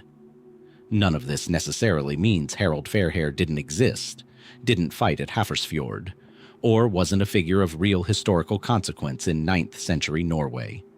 The skaldic poetry closer to his own era, while sparse, does confirm a genuinely powerful king by this name held real authority during this period. What remains genuinely uncertain is the scale of what he actually accomplished, versus what later Icelandic and Norwegian tradition needed him to have accomplished in order to give an entire nation a single, satisfying moment of origin. Did Harald Fairhair truly forge Norway into a unified kingdom at Hafrsfjord, as the bronze swords planted along its shore still proclaim to every visitor who reads the monument's inscription? Or does Norway's true founding story belong not to one king and one battle, but to a slow, contested, multi-generational process that later storytellers, for reasons of national pride and narrative convenience, quietly compressed into the life of a single man, leaving the real, more complicated history of Norway's unification scattered across centuries? The sagas were never quite willing to fully untangle. Buried within a 12th century Latin manuscript, written by a Danish clergyman who never claimed to be recording strict history, is a single passage describing a shield maiden so fierce in battle that her unbound hair, streaming behind her as she fought, became as much a part of her legend as the sword she carried. Her name was Lagertha. And unlike nearly every figure we've examined so far in this exploration, the difficulty with Lagertha isn't determining what happened to her, or where she died, or what her nickname meant. The difficulty is determining whether she should be treated as history at all. Lagertha's entire historical foundation rests on a single source, the Gesta Danorum, a sprawling Latin chronicle of Danish history composed by Saxo Grammaticus in the early 13th century. The same broader source tradition that, as we touched on when examining Ragnar Lothbrok, also preserves some of the earliest written accounts of that figure's legend. Saxo describes Lagertha as a shield maiden who fought alongside and was eventually married to Ragnar Lothbrok himself, following a battle in which Ragnar, impressed by her ferocity and combat skill, sought her out specifically. Their marriage, according to Saxo, eventually ended, with Lagertha reportedly returning to independent rule over her own territory, though the Gesta Danorum later claims Ragnar called upon her military support during a subsequent conflict, and that she arrived with a substantial force to aid him despite their separation, decisively influencing the battle's outcome. This is, by any measure, a dramatic and compelling story. It's also, according to the overwhelming majority of historians studying this period, almost certainly not a literal historical account of a real individual woman. The core problem is one we've encountered in different forms throughout this exploration, but which applies with particular force to Lagertha. Saxo Grammaticus was not attempting to write straightforward verifiable history in the way modern readers might understand the term. The Gesta Danorum blends genuine historical memory with mythology, folklore, and literary invention throughout its 16 books, often without clearly distinguishing between the three, reflecting both the storytelling conventions of Saxo's era and his broader project of constructing a prestigious, continuous national history for Denmark, stretching back into a legendary, semi-mythical past. Lagertha appears within sections of the work that most scholars consider heavily mythologized, existing in the same narrative space as clearly legendary or symbolic figures, rather than the more grounded, chronologically anchored sections of Saxo's history, dealing with more recent, better documented Danish kings. There's also the matter of shield maidens as a broader category within Norse tradition, a genuinely contested topic among historians and archaeologists that extends well beyond Lagertha specifically. Norse mythology and legendary saga literature are populated with numerous warrior women, Valkyries, legendary shield maidens, figures who blur the line between historical memory and religious or mythological symbolism. Whether shield maidens represent a literal, historically accurate reflection of women who genuinely fought in Viking Age warfare, or whether they primarily functioned as a literary and mythological archetype, drawing on genuine but limited instances of female participation in conflict and amplifying them into a broader storytelling tradition, remains a subject of real scholarly debate rather than settled consensus. This debate gained significant new energy in 2017 when a re-examination of a well-known Viking Age burial in Birka, Sweden, a grave containing an array of weapons and military equipment that had been assumed since its original excavation in the 1800s to belong to a male warrior based on its grave goods alone, was confirmed through DNA analysis to contain the remains of a biological female. The Birka warrior grave doesn't connect directly to Lagertha in any specific way. There's no evidence tying this particular burial to the legendary figure Saxo described centuries later, but it fundamentally shifted the broader scholarly conversation, demonstrating that at least some historical Norse women were buried with the full trappings of warrior status, complete with weapons and battle equipment suggesting genuine military role rather than symbolic or ceremonial placement.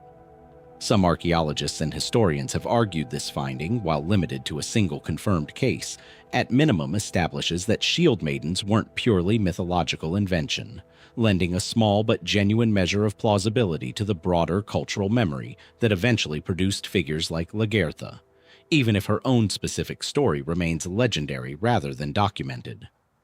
Other scholars urge considerably more caution, noting that a single confirmed burial, however significant, doesn't establish that female warriors were common enough to have realistically produced a figure achieving the level of legendary battlefield renown Saxo attributes to Lagertha, nor does it provide any actual evidence that Lagertha herself, specifically, existed as a real historical individual rather than a symbolic composite figure, or an entirely literary invention serving Saxo's narrative purposes within his broader account of Ragnar's life. This is, in some ways, a mirror image of the Ragnar Lothbrok problem we began this exploration with, though inverted, where Ragnar's story likely compresses the deeds of several real historical raiders into a single legendary name. Lagertha's story may represent something closer to the opposite process, a genuine cultural memory of women who did fight and lead in Viking Age society, however limited in actual number, gradually crystallizing into a single, symbolically potent legendary figure whose specific deeds owe more to storytelling convention than to any one woman's documented life. What remains genuinely unresolved, and likely permanently unresolvable given the nature of the sources involved, is where along this spectrum Lagertha actually falls. Was she Saxo's literary invention entirely, a symbolic figure created to add drama and complexity to his account of Ragnar's life, drawing loosely on broader cultural memory of shield maidens without representing any specific historical individual?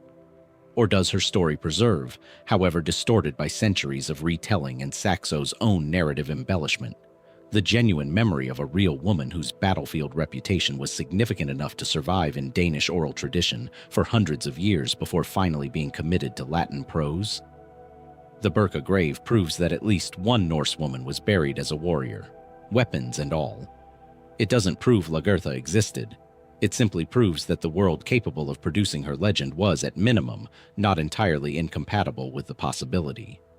Between those two facts lies a gap that archaeology alone may never be able to close, leaving Lagertha suspended exactly where Saxo left her nearly 8 centuries ago, somewhere between the woman who might have lived and the legend that was, unmistakably, written. On the island of Munso in Sweden's Lake Mälaren, a burial mound long associated by local tradition with a legendary Swedish royal dynasty sits largely unexcavated with modern archaeological rigor. A quiet, grass-covered hill that popular tradition insists holds the remains of Björn Ironside, a man we've already met twice in this exploration without ever pausing to examine his own story directly. First as Ragnar Lothbrok's son, and again as the reported companion to Hastein during the Mediterranean campaign that may or may not have mistaken Luna for Rome. Björn Ironside occupies a peculiar position in Viking Age tradition. simultaneously one of the more historically plausible sons attributed to Ragnar Lothbrok, and one of the most difficult to pin down with any real specificity once you move past his name and lineage. Norse tradition, particularly the tale of Ragnar Lothbrok and later genealogical sources, consistently identifies him as a son of Ragnar, brother to Ivar the Boneless and Halfdan, and credits him specifically with establishing a royal dynasty in Sweden, becoming, according to these sources, an early king in the Munso line that later Swedish rulers claimed descent from. This genealogical claim carried real political weight for centuries afterward. Medieval Swedish kings invoked descent from Björn Ironside as a source of dynastic legitimacy, giving his name an importance in Swedish royal tradition that outlasted almost any specific memory of his actual deeds. And this is precisely where the mystery begins, because the less politically motivated evidence for Björn's actual life and activities is considerably thinner and more contested than his prominent place in royal genealogy might suggest. The Mediterranean campaign we touched on while examining Hastein represents Björn's most substantial appearance in the broader historical record beyond genealogical king lists, with several Frankish and later Norse sources describing him as a co-commander alongside Hastein during the reported raiding expedition through the Strait of Gibraltar sometime around 859 to 862 AD. But as we noted in that earlier exploration, the most famous episode from this campaign, the mistaken siege of Luna instead of Rome, comes down to us primarily through later medieval retellings rather than strictly contemporary chronicle sources, and most historians treat its specific details with real skepticism regarding their literal accuracy, even while generally accepting that some genuine Norse Mediterranean campaign likely did occur during this period, given corroborating fragments from other regional sources describing Norse raiding activity reaching unusually far south during these years. Beyond this Mediterranean episode, the trail becomes considerably harder to follow. Different saga sources offer varying and sometimes contradictory accounts of Björn's activities after the Mediterranean campaign, with some describing him returning to claim territory and rule in Sweden, consistent with his later status as founder of the Munso dynasty, while other, more fragmentary references suggest continued raiding activity across Francia extending well into the 860s, potentially placing him in different locations simultaneously depending on which source tradition one follows. A chronological tension that echoes problems we've now encountered repeatedly throughout figures like Hastein and the scattered leadership of the great heathen army. The genealogical tradition itself, while historically significant in terms of the political legitimacy it conferred on later Swedish kings, presents its own layer of difficulty for historians attempting to verify Björn's specific historical existence. Royal genealogies throughout medieval Europe were frequently constructed, embellished, or adjusted retroactively to serve the political needs of the rulers claiming descent from them, connecting reigning monarchs to suitably impressive legendary ancestors regardless of whether the specific genealogical links could be historically verified. This doesn't necessarily mean Björn Ironside was invented wholesale to serve later dynastic purposes. The broader Ragnar Lothbrok tradition, as we explored at the very beginning of this journey, likely does preserve some genuine historical memory, however distorted, of real Viking Age raiders. But it does mean that the specific details of Björn's reported reign in Sweden, including its length, its actual territorial extent, and even the reliability of his direct paternal connection to Ragnar specifically, rest on source material with clear political motivation to present as impressive and unbroken a royal lineage as possible. This uncertainty extends directly to the question of his death and burial, bringing us back to the mound at Munso. Local Swedish tradition has associated this site with Björn Ironside for centuries, and the location's connection to the broader Munso dynasty he's credited with founding lends the association a certain surface plausibility. But the mound has never been subjected to the kind of rigorous modern archaeological excavation that transformed our understanding of sites like Repton or Lonso Meadows, meaning the identification remains almost entirely a matter of persistent local and genealogical tradition rather than confirmed physical evidence. Some historians have called for proper archaeological investigation of the site, noting that a confirmed high-status Viking Age burial in this specific location, even without definitive proof of the occupant's identity, could meaningfully advance understanding of the early Swedish royal tradition Björn supposedly founded. Others remain skeptical that such excavation, even if conducted, would yield conclusive identification, given the same fundamental problem we've encountered throughout multiple burials in this exploration. Without inscription or documented contemporary confirmation, connecting any specific skeleton to a specific saga name remains extraordinarily difficult even under ideal archaeological conditions. A smaller number of researchers have proposed a more speculative reading of the entire Björn Ironside tradition, suggesting that, similar to questions raised about Hastein's name possibly functioning partly as a title, Björn Ironside may represent a composite figure constructed retroactively to bridge an actual gap in the Munso dynasty's early genealogy, a suitably impressive, appropriately connected ancestor, invented or embellished specifically to link later, better documented Swedish kings back to the prestigious Ragnar Lothbrok tradition, regardless of whether a single individual matching his full described biography ever actually existed. This remains a minority position, and most historians continue to accept that a real historical figure likely underlies the tradition, given the relative consistency of his placement across multiple independent source traditions. But the theory's persistence reflects a genuine, unresolved tension between Björn's clear historical importance to later Swedish political identity, and the surprisingly thin, inconsistent evidentiary trail supporting the specific details of his actual life. What remains, ultimately, is a man credited with founding a royal dynasty that shaped Swedish political legitimacy for centuries, whose own life outside that genealogical role resists confirmation at nearly every turn.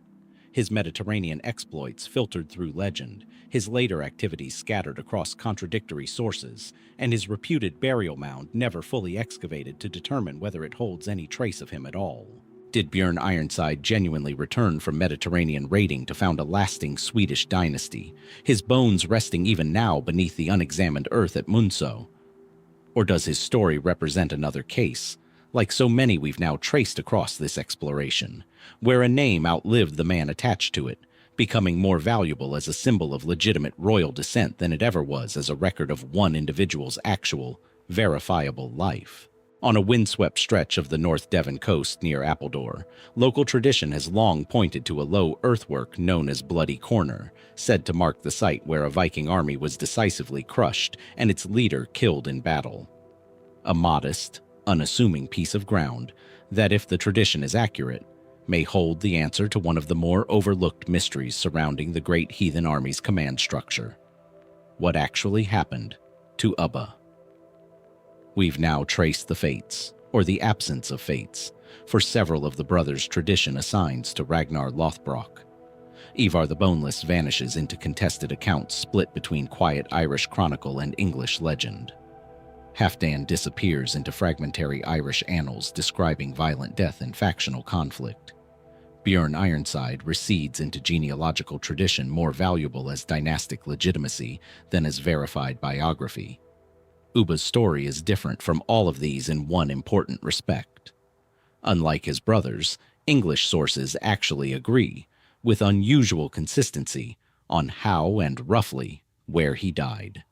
And yet even this apparent clarity conceals real uncertainty once examined closely.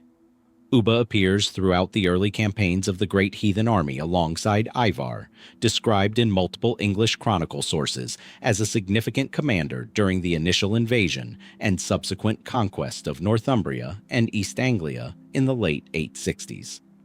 His most notable individually attributed action comes from later medieval hagiographic tradition, surrounding the death of King Edmund of East Anglia in 869 AD, with some sources crediting Ubba, alongside Ivar, as a commander present at or responsible for Edmund's execution.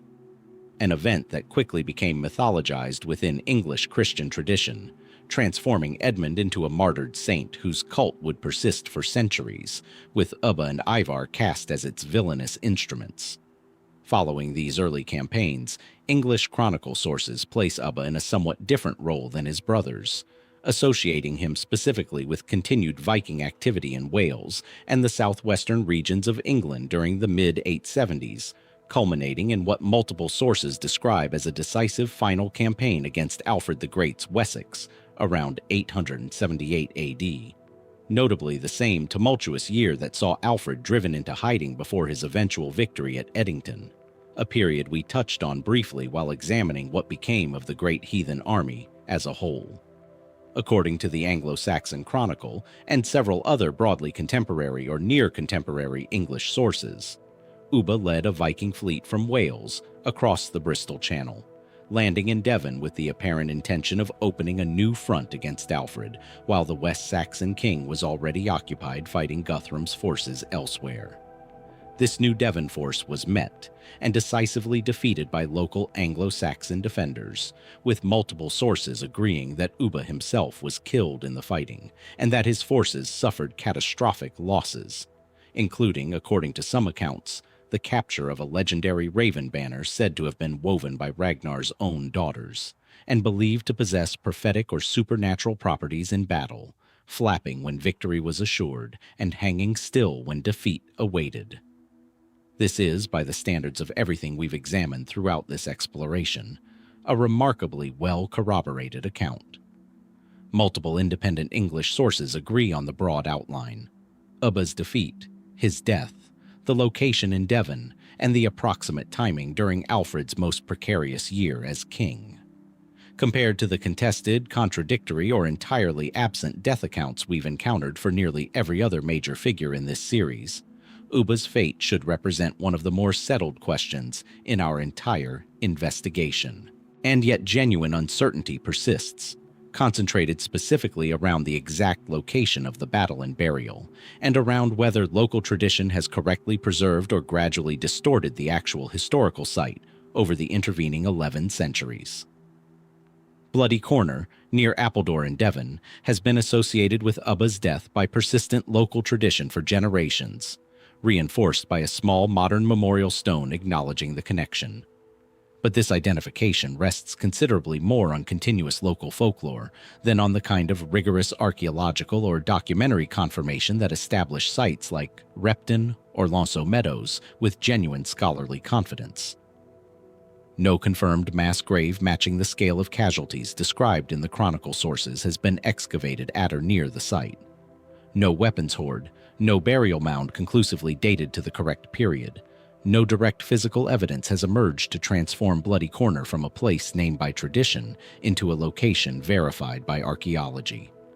Some historians have proposed alternative locations for the battle within the broader region, noting that medieval place name evidence and later folklore across North Devon are not always reliable guides to precise Viking Age battle sites, particularly given that the specific chronicle accounts describing Ubba's defeat, while broadly consistent with each other, don't provide the kind of precise geographic detail that would allow modern historians to pinpoint an exact location with full confidence, independent of later tradition. The general region, the North Devon coast, likely somewhere near the mouth of a river allowing Norse ships to land, is reasonably well supported by the sources. The exact hillside, field, or earthwork remains considerably less certain than the persistent local tradition surrounding Bloody Corner might suggest to a casual visitor reading its modern memorial marker. There's also the matter of the Raven Banner, an object whose fate after the battle is described with less consistency across sources than Ubba's death itself. Some accounts describe it captured intact by the victorious Anglo-Saxon defenders and presented as a trophy demonstrating the completeness of their victory.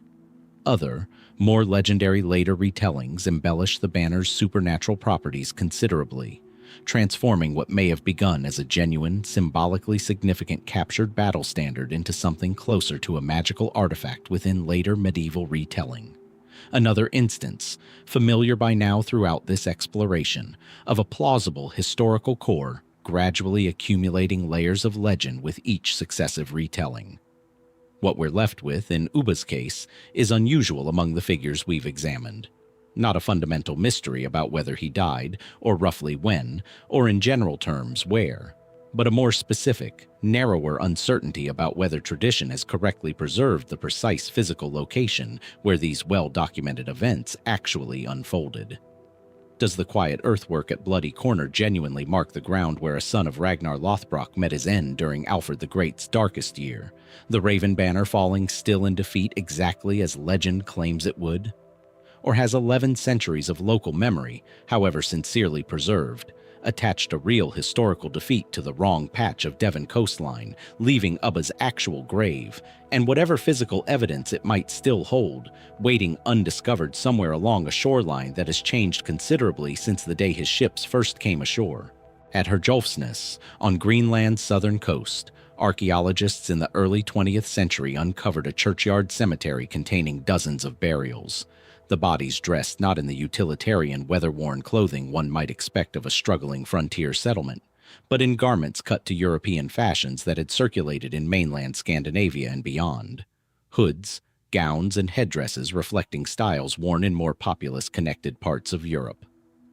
It's a strange, almost unsettling detail. A community apparently isolated enough to eventually vanish entirely from the historical record, still dressing, until surprisingly late in its existence, as though fully connected to a wider world that evidence increasingly suggests may have been quietly abandoning them. We reference this mystery briefly while examining why the Viking Age itself came to an end, noting that the Greenland settlements persisted for centuries after 1066, only to disappear under circumstances that remain only partially understood even today. It's time to examine that disappearance directly, because unlike so many of the mysteries in this exploration, this one doesn't concern a single man, a single battle, or a single voyage. It concerns the quiet, gradual, and ultimately complete collapse of an entire Norse society's leadership and governance. A functioning European colony, complete with a bishop, churches, and formal ties to the Norwegian crown, that simply stopped existing without any single chronicled event marking its end. The Norse settlement of Greenland began with Eric the Red's expedition around 985 AD, establishing what became known as the Eastern and Western settlements along Greenland's southwestern coastline, communities that grew to a population most historians estimate at several thousand people at their height, sustained through a combination of livestock farming, seal hunting, and, crucially, trade with Norway and the broader European market, most notably in walrus ivory, which became an increasingly valuable commodity across medieval Europe as elephant ivory supply routes through the Mediterranean and Middle East grew less reliable during various periods of regional conflict. For roughly 3 centuries, this arrangement worked.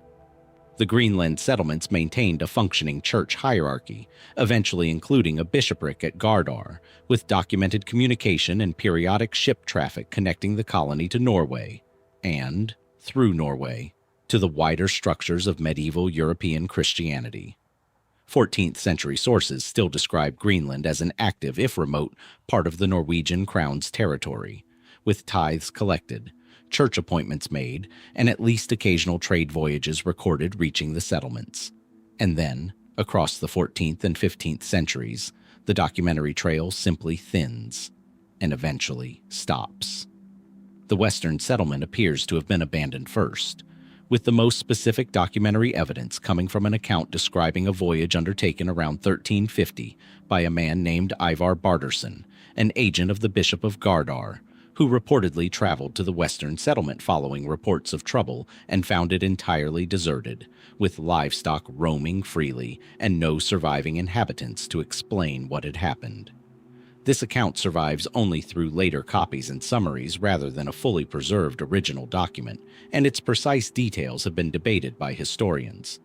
But its broad claim, that an entire Norse settlement simply emptied out sometime before Bardarsson's arrival, without any surviving explanation, is generally accepted as reflecting a genuine historical event, even if the specific narrative details carry the same uncertainty we've encountered throughout accounts filtered through later copying and retelling. The Eastern settlement, the larger and longer surviving of the two, persisted considerably longer, with the last confirmed written record of Norse activity in Greenland describing a wedding held at the Valsey Church in 1408. An event documented with enough specific mundane detail, names of participants, procedural information about the ceremony, that historians treat it as genuinely reliable evidence of a still functioning Norse community at that date. After 1408, the documentary record goes silent. No further confirmed written accounts describe direct contact with the Eastern settlement.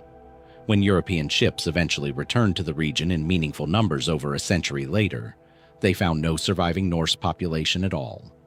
This is, by any measure, one of the more remarkable disappearances in medieval European history. An established Christian colony, complete with churches, a bishopric, and centuries of continuous habitation, vanishing so completely that later European visitors found only ruins, with no eyewitness account, chronicle entry, or surviving document from either the Norse settlers themselves or outside observers directly explaining what finally happened to the population in its last years. Mainstream historical and archaeological consensus has increasingly converged on a combination of factors rather than any single decisive cause, reflecting a more nuanced understanding than earlier, simpler theories once offered. Climate change stands as perhaps the most significant single factor supported by strong physical evidence. Ice core and sediment data confirm that the medieval warm period, which had made Norse agricultural settlement of Greenland viable in the first place, gave way beginning in the 13th and 14th centuries to progressively colder conditions associated with what climatologists call the Little Ice Age. For a settlement dependent on livestock farming at the extreme northern edge of what such farming could support, even modest cooling would have meant shorter growing seasons, reduced hay yields for winter livestock feed, and increasing vulnerability to the kind of severe winters that could devastate herds a community depended on for survival. Compounding this climatic pressure, historians point to significant economic disruption affecting Greenland's connection to the wider European trade network the colony depended upon. The walrus ivory trade that had helped sustain Greenland's economic relevance to Norway declined substantially during the 14th century, as renewed access to African elephant ivory through Mediterranean trade routes reduced European demand for the northern alternative. Simultaneously, the Black Death devastated Norway itself beginning in 1349, killing a substantial portion of the population and severely disrupting the very shipping networks and administrative structures that had maintained regular, if infrequent, contact with Greenland. A colony already facing environmental strain found itself increasingly cut off from the trade and support connections that had allowed it to function as a viable outpost of European civilization for centuries. Archaeological evidence from Greenland Norse sites also increasingly suggests genuine internal strain within the settlements during their final generations, including signs of soil erosion and overgrazing that would have compounded the difficulties created by cooling temperatures, along with skeletal evidence from later burials suggesting declining nutrition and health compared to earlier generations of settlers. Some researchers have also pointed to evidence of increasing contact, not entirely clear whether cooperative or conflictual, between the declining Norse settlements and Thule Inuit populations who were themselves expanding southward into Greenland during this same period, adapted to Arctic conditions in ways the Norse agricultural model never fully achieved. What remains genuinely unresolved, despite this increasingly detailed picture of contributing factors, is the specific manner and timing of the settlement's final end. Did the last Norse Greenlanders die gradually, over one or more difficult final generations, their numbers dwindling through malnutrition, disease, and failed harvests until the last survivors simply could not sustain a viable community any longer? Did some or all of the remaining population eventually choose emigration, abandoning the settlements in a final, undocumented exodus back toward Iceland or Norway, their ships and their fate simply never crossing paths with any chronicler who thought to record it? Some more speculative theories have proposed at least partial assimilation into neighboring Inuit communities, suggesting that some surviving Norse Greenlanders may have gradually integrated into Thule Inuit society rather than dying out entirely or successfully emigrating, though this remains difficult to confirm archaeologically or genetically with full certainty, and mainstream historians generally treat it as one possible contributing factor among several rather than the primary explanation. The complete absence of a chronicled ending is what makes this mystery distinct from nearly everything else we've examined throughout this exploration. We have grave sites without clear identification, battles without confirmed locations, and figures whose deaths are recorded in contradictory ways by different sources. Greenland offers something different, a settlement whose final years produced no surviving account at all, Norse or otherwise, leaving archaeology as essentially the only witness to whatever happened during the colony's last, undocumented decades. Every explanation we've discussed, climate, economic collapse, disease, conflict, assimilation, emigration, is supported by genuine physical or circumstantial evidence. None of them, individually or combined, has been confirmed as the complete and final explanation for exactly how and when the last Norse Greenlanders' presence in the region actually ended. The garments preserved at Herjólfsson, cut in fashions that suggest a community still culturally connected to Europe, even as its practical isolation deepened, capture something of this unresolved tension perfectly. A people who, right up until the surviving evidence simply stops, appear to have understood themselves as part of a wider Christian European world, even as that world's actual practical connection to them was quietly unraveling in ways the Greenlanders themselves may not have fully grasped until it was too late to reverse. Did the last generations of Greenland's Norse settlers die slowly, isolated and forgotten, on a colony the rest of Europe had gradually stopped bothering to sustain? Did they leave, boarding the last functioning ships toward a homeland whose own records never registered their arrival amid the chaos of Plague-era Norway? Or did some portion of them simply become something else entirely, absorbed into a different Arctic society better adapted to survive the changing climate that their own way of life could not withstand? Beneath Greenland's soil, and within its remaining physical traces, the specific answer to how this particular Norse society's leadership and population finally came to an end remains, even now, one of the most complete silences in the entire historical record of the Viking Age. At Stainmore, along a wind-swept pass cutting through the Pennine Hills of northern England, a solitary stone cross has stood in various forms for centuries. Locally associated for generations with the death of a king whose life reads like a study in contradiction, and whose final ambush in this remote borderland has never been fully explained by a single, agreed-upon account of who actually wanted him dead. We encountered Eric Bloodaxe briefly while examining the unification of Norway, as one of Harald Fairhair's sons who struggled to hold together the fragile kingdom his father had begun to consolidate. That struggle, and Eric's eventual departure from Norway entirely, sets the stage for a second act to his life every bit as violent and contested as his first, one that ended, according to English chronicle tradition, in betrayal and ambush on English soil, under circumstances that multiple historical sources describe with unusual specificity, yet without ever fully agreeing on the identity or motive of the man ultimately responsible for arranging his death. Eric's reputation, even by the standards of Viking Age rulers, was exceptionally violent, a fact reflected directly in the epithet history remembers him by. Norse sources attribute his nickname to the killing of several of his own brothers during the succession struggle following Harald Fairhair's death, a level of fratricidal brutality that shocked even a culture generally comfortable with violent power struggles between rival claimants to a throne. This reputation, combined with mounting opposition from Norwegian chieftains and, according to some sources, his own increasingly unpopular rule alongside his wife Gunhild, whom later saga tradition portrays as a figure of considerable political ambition and ruthlessness in her own right, eventually led to Eric's expulsion from Norway, with his half-brother Håkon the Good, raised in England under King Athelstan's protection, returning to claim the Norwegian throne with substantial support from chieftains who preferred him to Eric's increasingly untenable rule. What happened next is where Eric's story becomes genuinely useful for understanding the tangled, often contradictory political relationships that define the Viking Age's interactions with Anglo-Saxon England, because rather than disappearing after his Norwegian expulsion, Eric resurfaces in English sources as King of Northumbria, ruling from York, not once, but apparently twice, with an intervening period of Norwegian exile complicating the timeline considerably. The details of exactly how and why Eric came to rule Northumbria remain genuinely contested among historians, reflecting the broader difficulty of reconstructing precise political relationships from this period using sources that are themselves inconsistent and incomplete.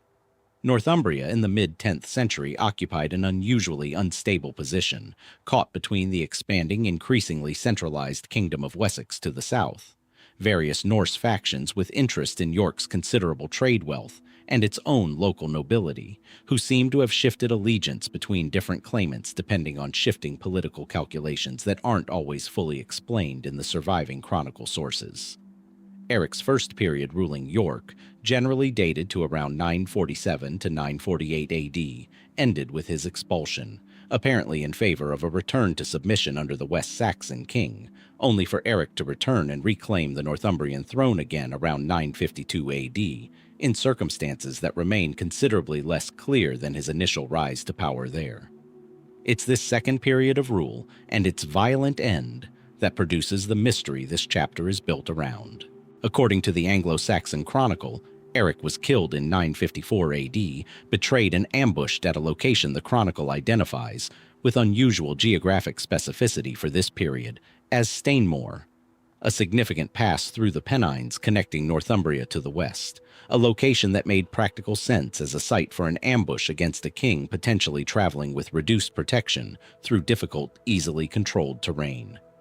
The Chronicle's account, while brief, is treated by most historians as reasonably reliable, given its relative contemporaneity to the events described, considerably closer in time to Eric's actual death than the much later saga sources that provide most of our information about his earlier Norwegian career. What the Chronicle does not clearly establish, and what later sources disagree about considerably, is precisely who orchestrated the betrayal. The most commonly cited candidate, appearing across multiple later medieval sources, is a Northumbrian nobleman named Oswulf, who held authority in Bamberg, and who several accounts credit with arranging Eric's death, seemingly as part of a broader political realignment restoring Northumbria to more direct submission under the West Saxon crown, then ruled by King Edred. This explanation fits a broadly plausible political logic.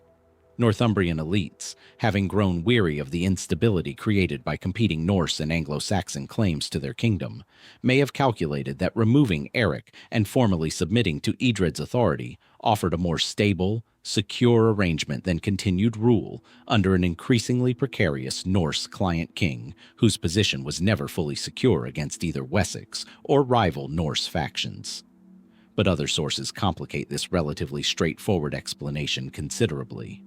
Some later medieval accounts suggest more direct involvement or instigation from King Edred himself, portraying Oswulf's actions less as independent Northumbrian initiative and more as the execution of a plan effectively ordered or at minimum actively encouraged from the West Saxon court, reflecting Edred's broader, well-documented determination to bring Northumbria under permanent direct royal control, rather than tolerating a succession of semi-independent Norse client kings whose loyalty could never be fully guaranteed.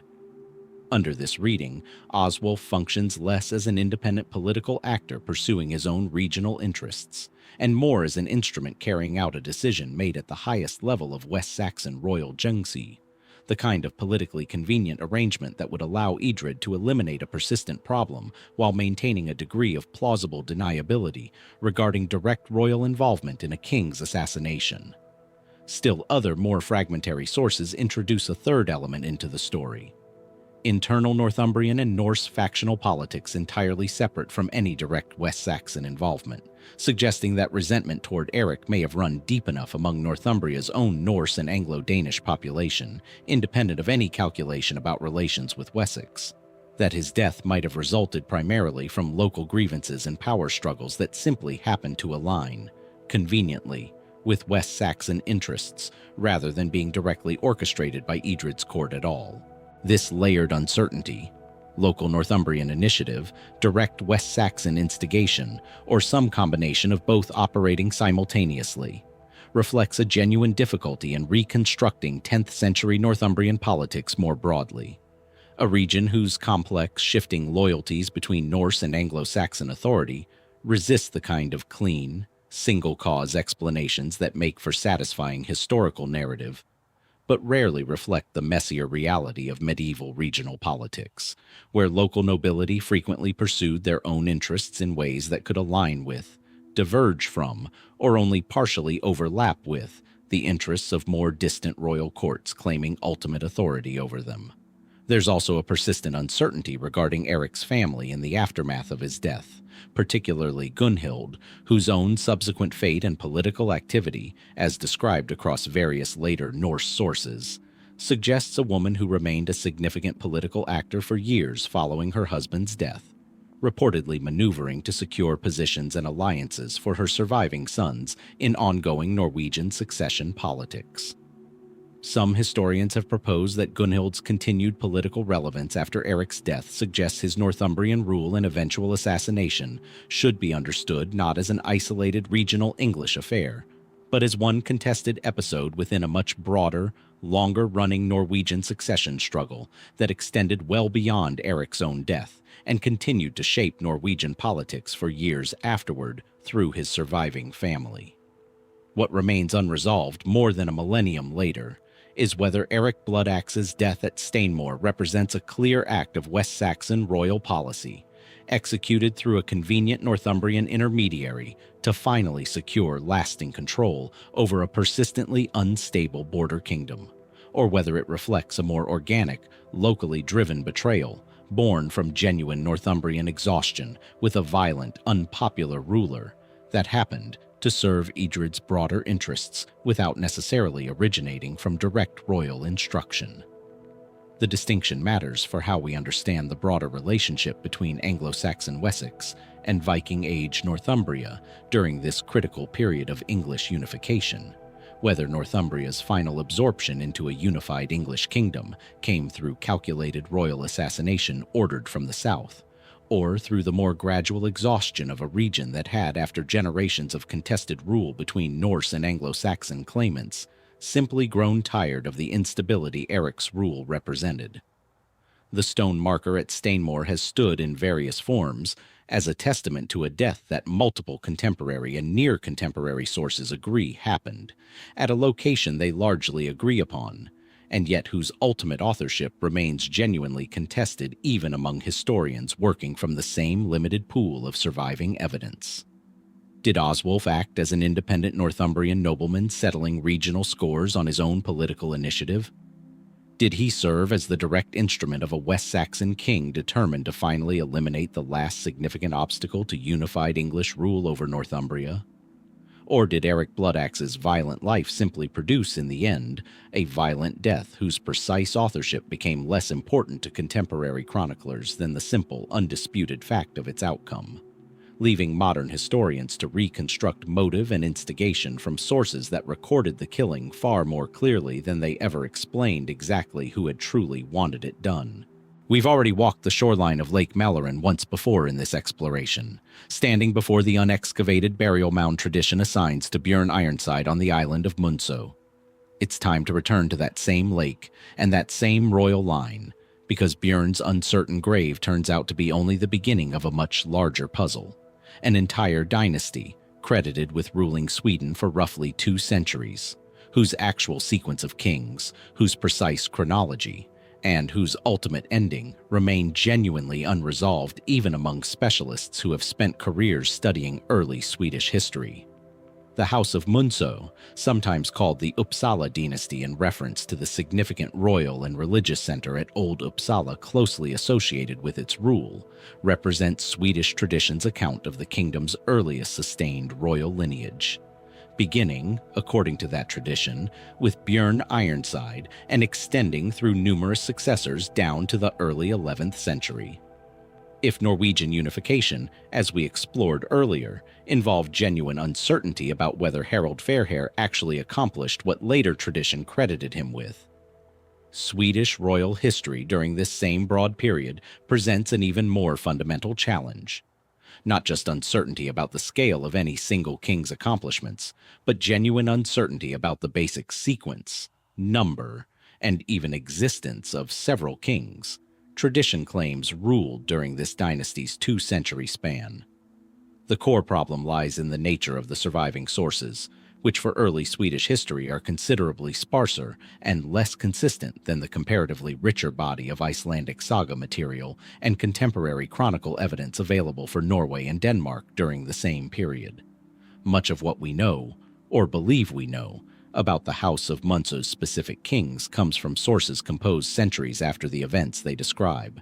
Most significantly, a work called the Hervarar Saga, which contains a section often referred to as the List of the Kings of Uppsala, providing names and rough succession order for a lineage of Swedish rulers extending back before reliable contemporary documentation existed.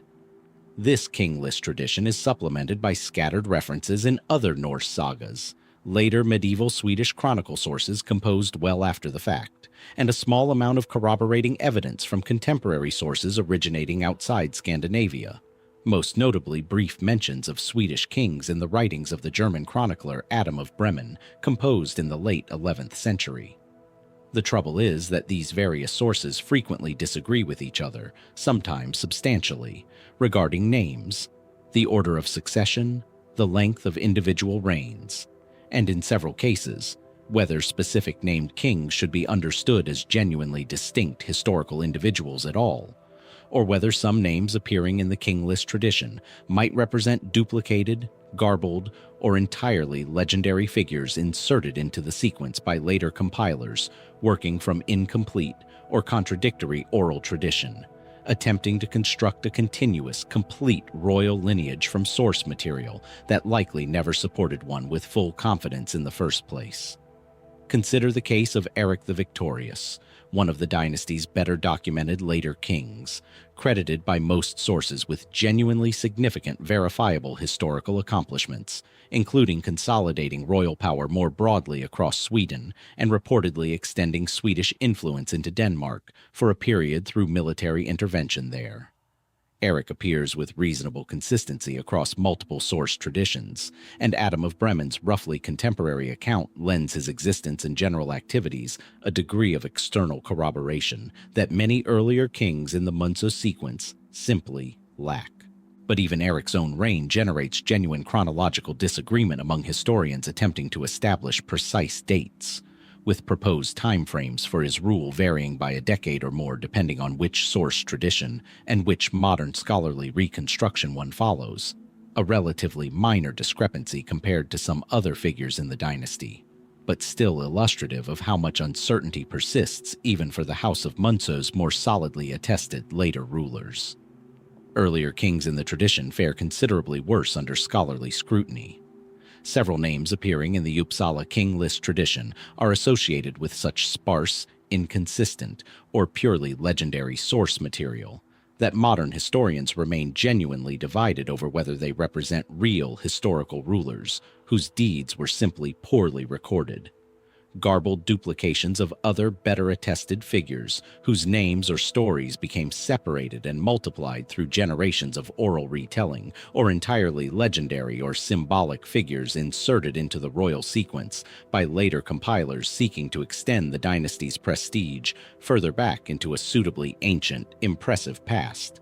Precisely the same dynamic we encountered while examining Björn Ironside's own uncertain place within this same royal tradition, and a pattern that appears to run considerably deeper through the entire Munso lineage than through comparable Norwegian or Danish royal genealogies from the same broad period. This raises a genuinely difficult question for historians attempting to reconstruct early Swedish political history with any real confidence.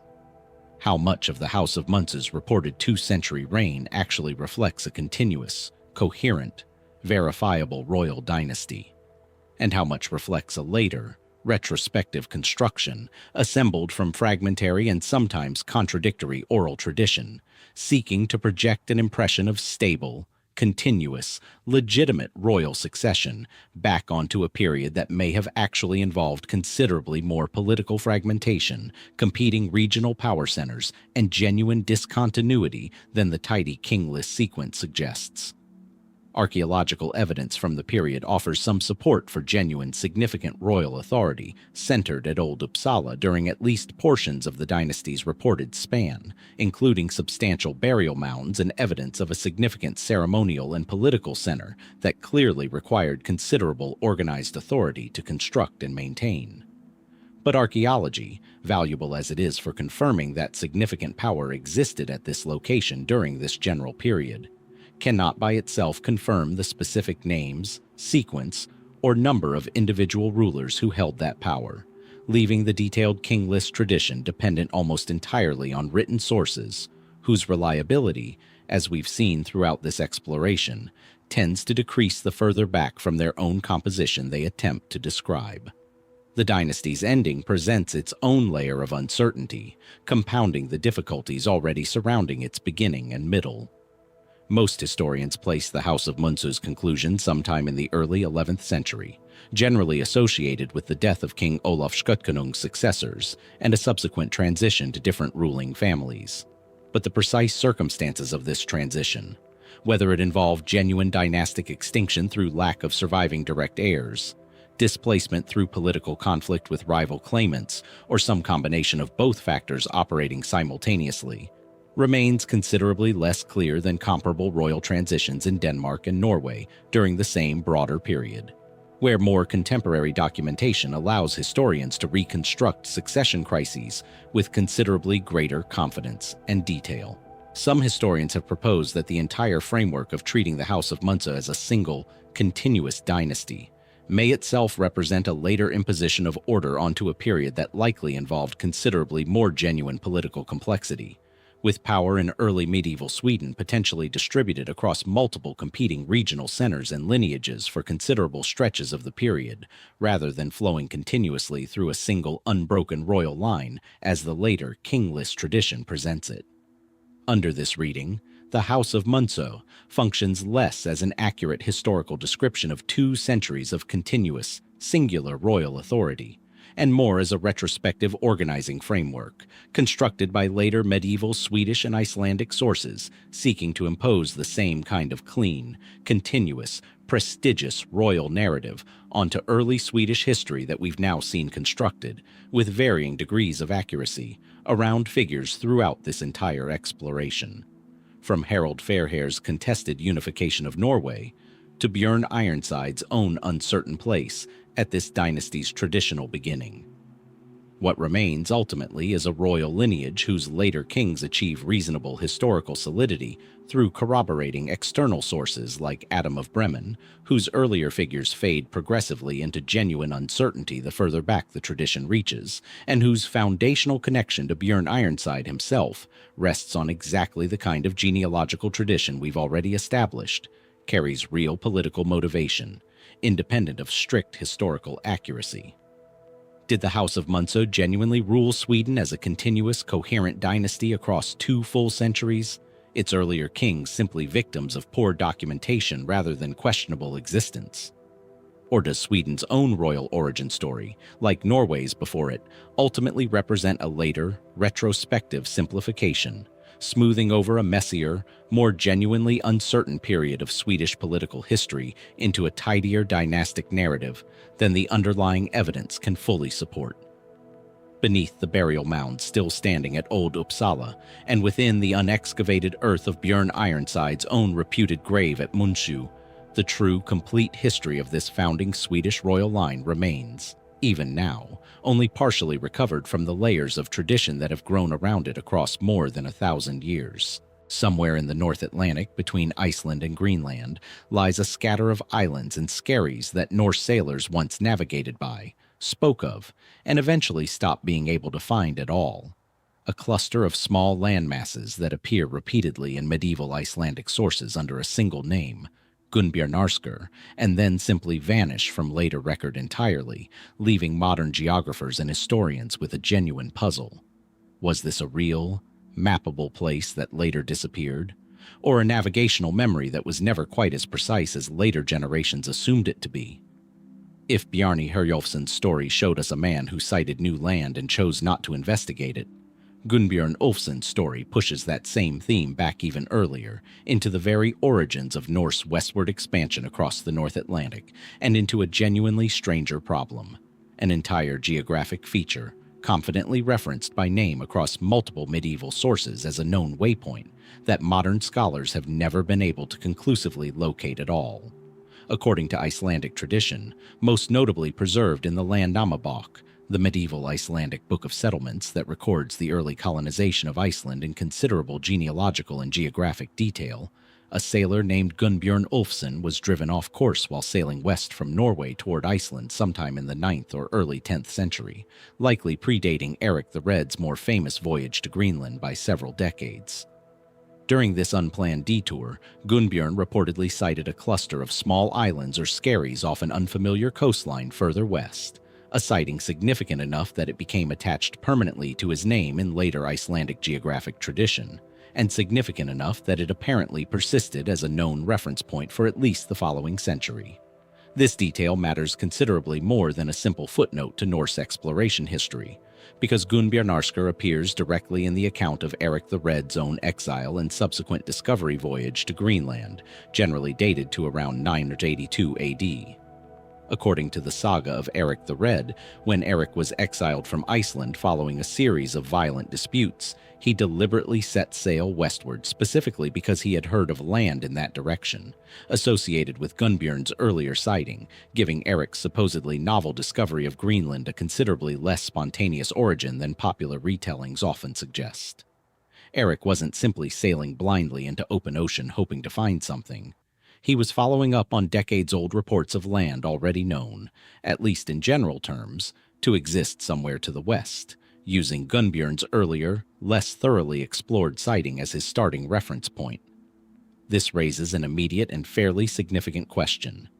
If Gunnbjarnarskr was known and referenced clearly enough to guide Eirik the Red's own voyage roughly a century after its initial sighting, why does this specific location disappear so completely from later geographic knowledge that modern historians and geographers have never been able to conclusively identify which specific islands or land masses the name originally referred to? Several explanations have been proposed, each carrying genuine plausibility without any single one achieving full scholarly consensus.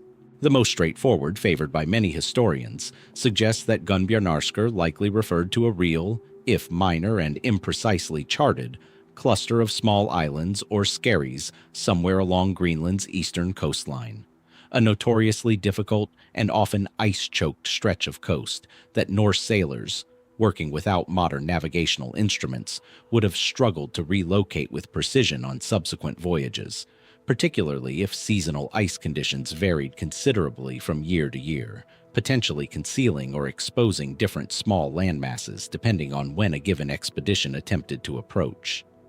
Under this reading, the islands didn't so much disappear as become effectively unreachable or unidentifiable again after their initial sighting, swallowed by the same challenging Arctic conditions that made eastern Greenland's coastline generally inhospitable to sustain Norse settlement throughout the Viking Age, in contrast to the more hospitable western coast, where Eirik eventually established his actual colonies. A second explanation focuses on the nature of medieval Norse navigation and geographic knowledge more broadly, proposing that Gunnbjarnarskr may never have referred to a single, precisely fixed location with the kind of specific mappable coordinates modern geographic thinking assumes. Norse maritime navigation during this period relied heavily on dead reckoning, observed landmarks, and orally transmitted sailing directions passed between generations of sailors, a system that worked reasonably well for maintaining general routes between well-established destinations, but which could produce considerable imprecision regarding more marginal, less frequently visited features, like a small cluster of skerries sighted once, decades earlier, during an unplanned detour. Under this interpretation, later sailors and saga compilers may have continued referencing Gunnbjarnarskr as a known geographic waypoint, largely because the name had become embedded in navigational tradition and genealogical storytelling, even as the actual practical knowledge of the location's precise position gradually degraded or was never particularly precise to begin with. A third, somewhat more speculative line of thinking has considered whether Gunnbjarnarskr might reflect small islands that have since undergone genuine physical change, whether through volcanic or glacial activity affecting Greenland's coastline, or through longer-term shifts in sea ice patterns that could have altered which small land masses remained consistently visible or accessible across different centuries. This remains difficult to evaluate with confidence given the imprecision of the original sources, but it raises a genuinely interesting possibility that the disappearance of Gunbjarnarskr from later geographic knowledge might reflect not simply human error in navigation or record-keeping, but genuine environmental change affecting the physical landscape being described, a dynamic quite different from the human-centered mysteries of contested battles and disputed graves we've spent most of this exploration examining. The stakes of this puzzle extend beyond simple antiquarian curiosity about a minor geographic feature, because Gunbjörn's sighting occupies a genuinely important, if often underappreciated position in the broader chronology of Norse North Atlantic exploration that we've traced throughout multiple chapters of this journey. If Gunbjörn's voyage and sighting occurred roughly as the Landnámabók describes, it represents Norse contact with the general vicinity of Greenland considerably earlier than Eirik the Red's more famous, better documented voyage, meaning the true discovery of Greenland's existence, in the sense of Norse sailors first becoming aware that land lay in that direction, likely predates by decades the settlement expedition that popular history typically credits with the achievement. This mirrors, in a different geographic context, the exact same pattern we encountered examining Bjarni Herjólfsson's earlier, uncredited sighting of the North American coastline before Leif Eriksson's more celebrated Vinland voyage, a recurring theme throughout Norse exploration history, in which the sailors who first glimpse new land are frequently overshadowed in later tradition by the more thoroughly documented, more deliberately organized expeditions that followed and capitalized on their earlier, often accidental discoveries. What remains unresolved is whether Gunbjarnarskr represents a real, specific, once locatable place that later Norse sailors genuinely lost the ability to relocate precisely, victim to the same challenging Arctic conditions that limited Norse settlement to Greenland's more hospitable western coast, or whether it represents something closer to a navigational legend sufficiently embedded in Icelandic geographic and genealogical tradition to guide Eirik the Red's own voyage a century later, without ever corresponding to a single precisely fixed location that modern geographic investigation could hope to rediscover using contemporary methods and instruments unavailable to the Norse sailors who first spoke its name. Does some small ice-battered cluster of skerries still exist today, somewhere along Greenland's forbidding eastern coastline, entirely unaware that it once carried enough significance in Norse maritime tradition to help direct one of medieval history's most consequential voyages of discovery? Or has the true Gunbjarnarskr been lost entirely, whether through genuine physical transformation of the landscape across more than a millennium, through the inevitable erosion of precision that occurs when geographic knowledge is passed down through generations of oral tradition rather than fixed written coordinates, or through some combination of both, leaving modern investigators with only a name, a documented role in guiding Eirik the Red's voyage, and a location that is proven, for well over 1,000 years now, stubbornly unwilling to be found again.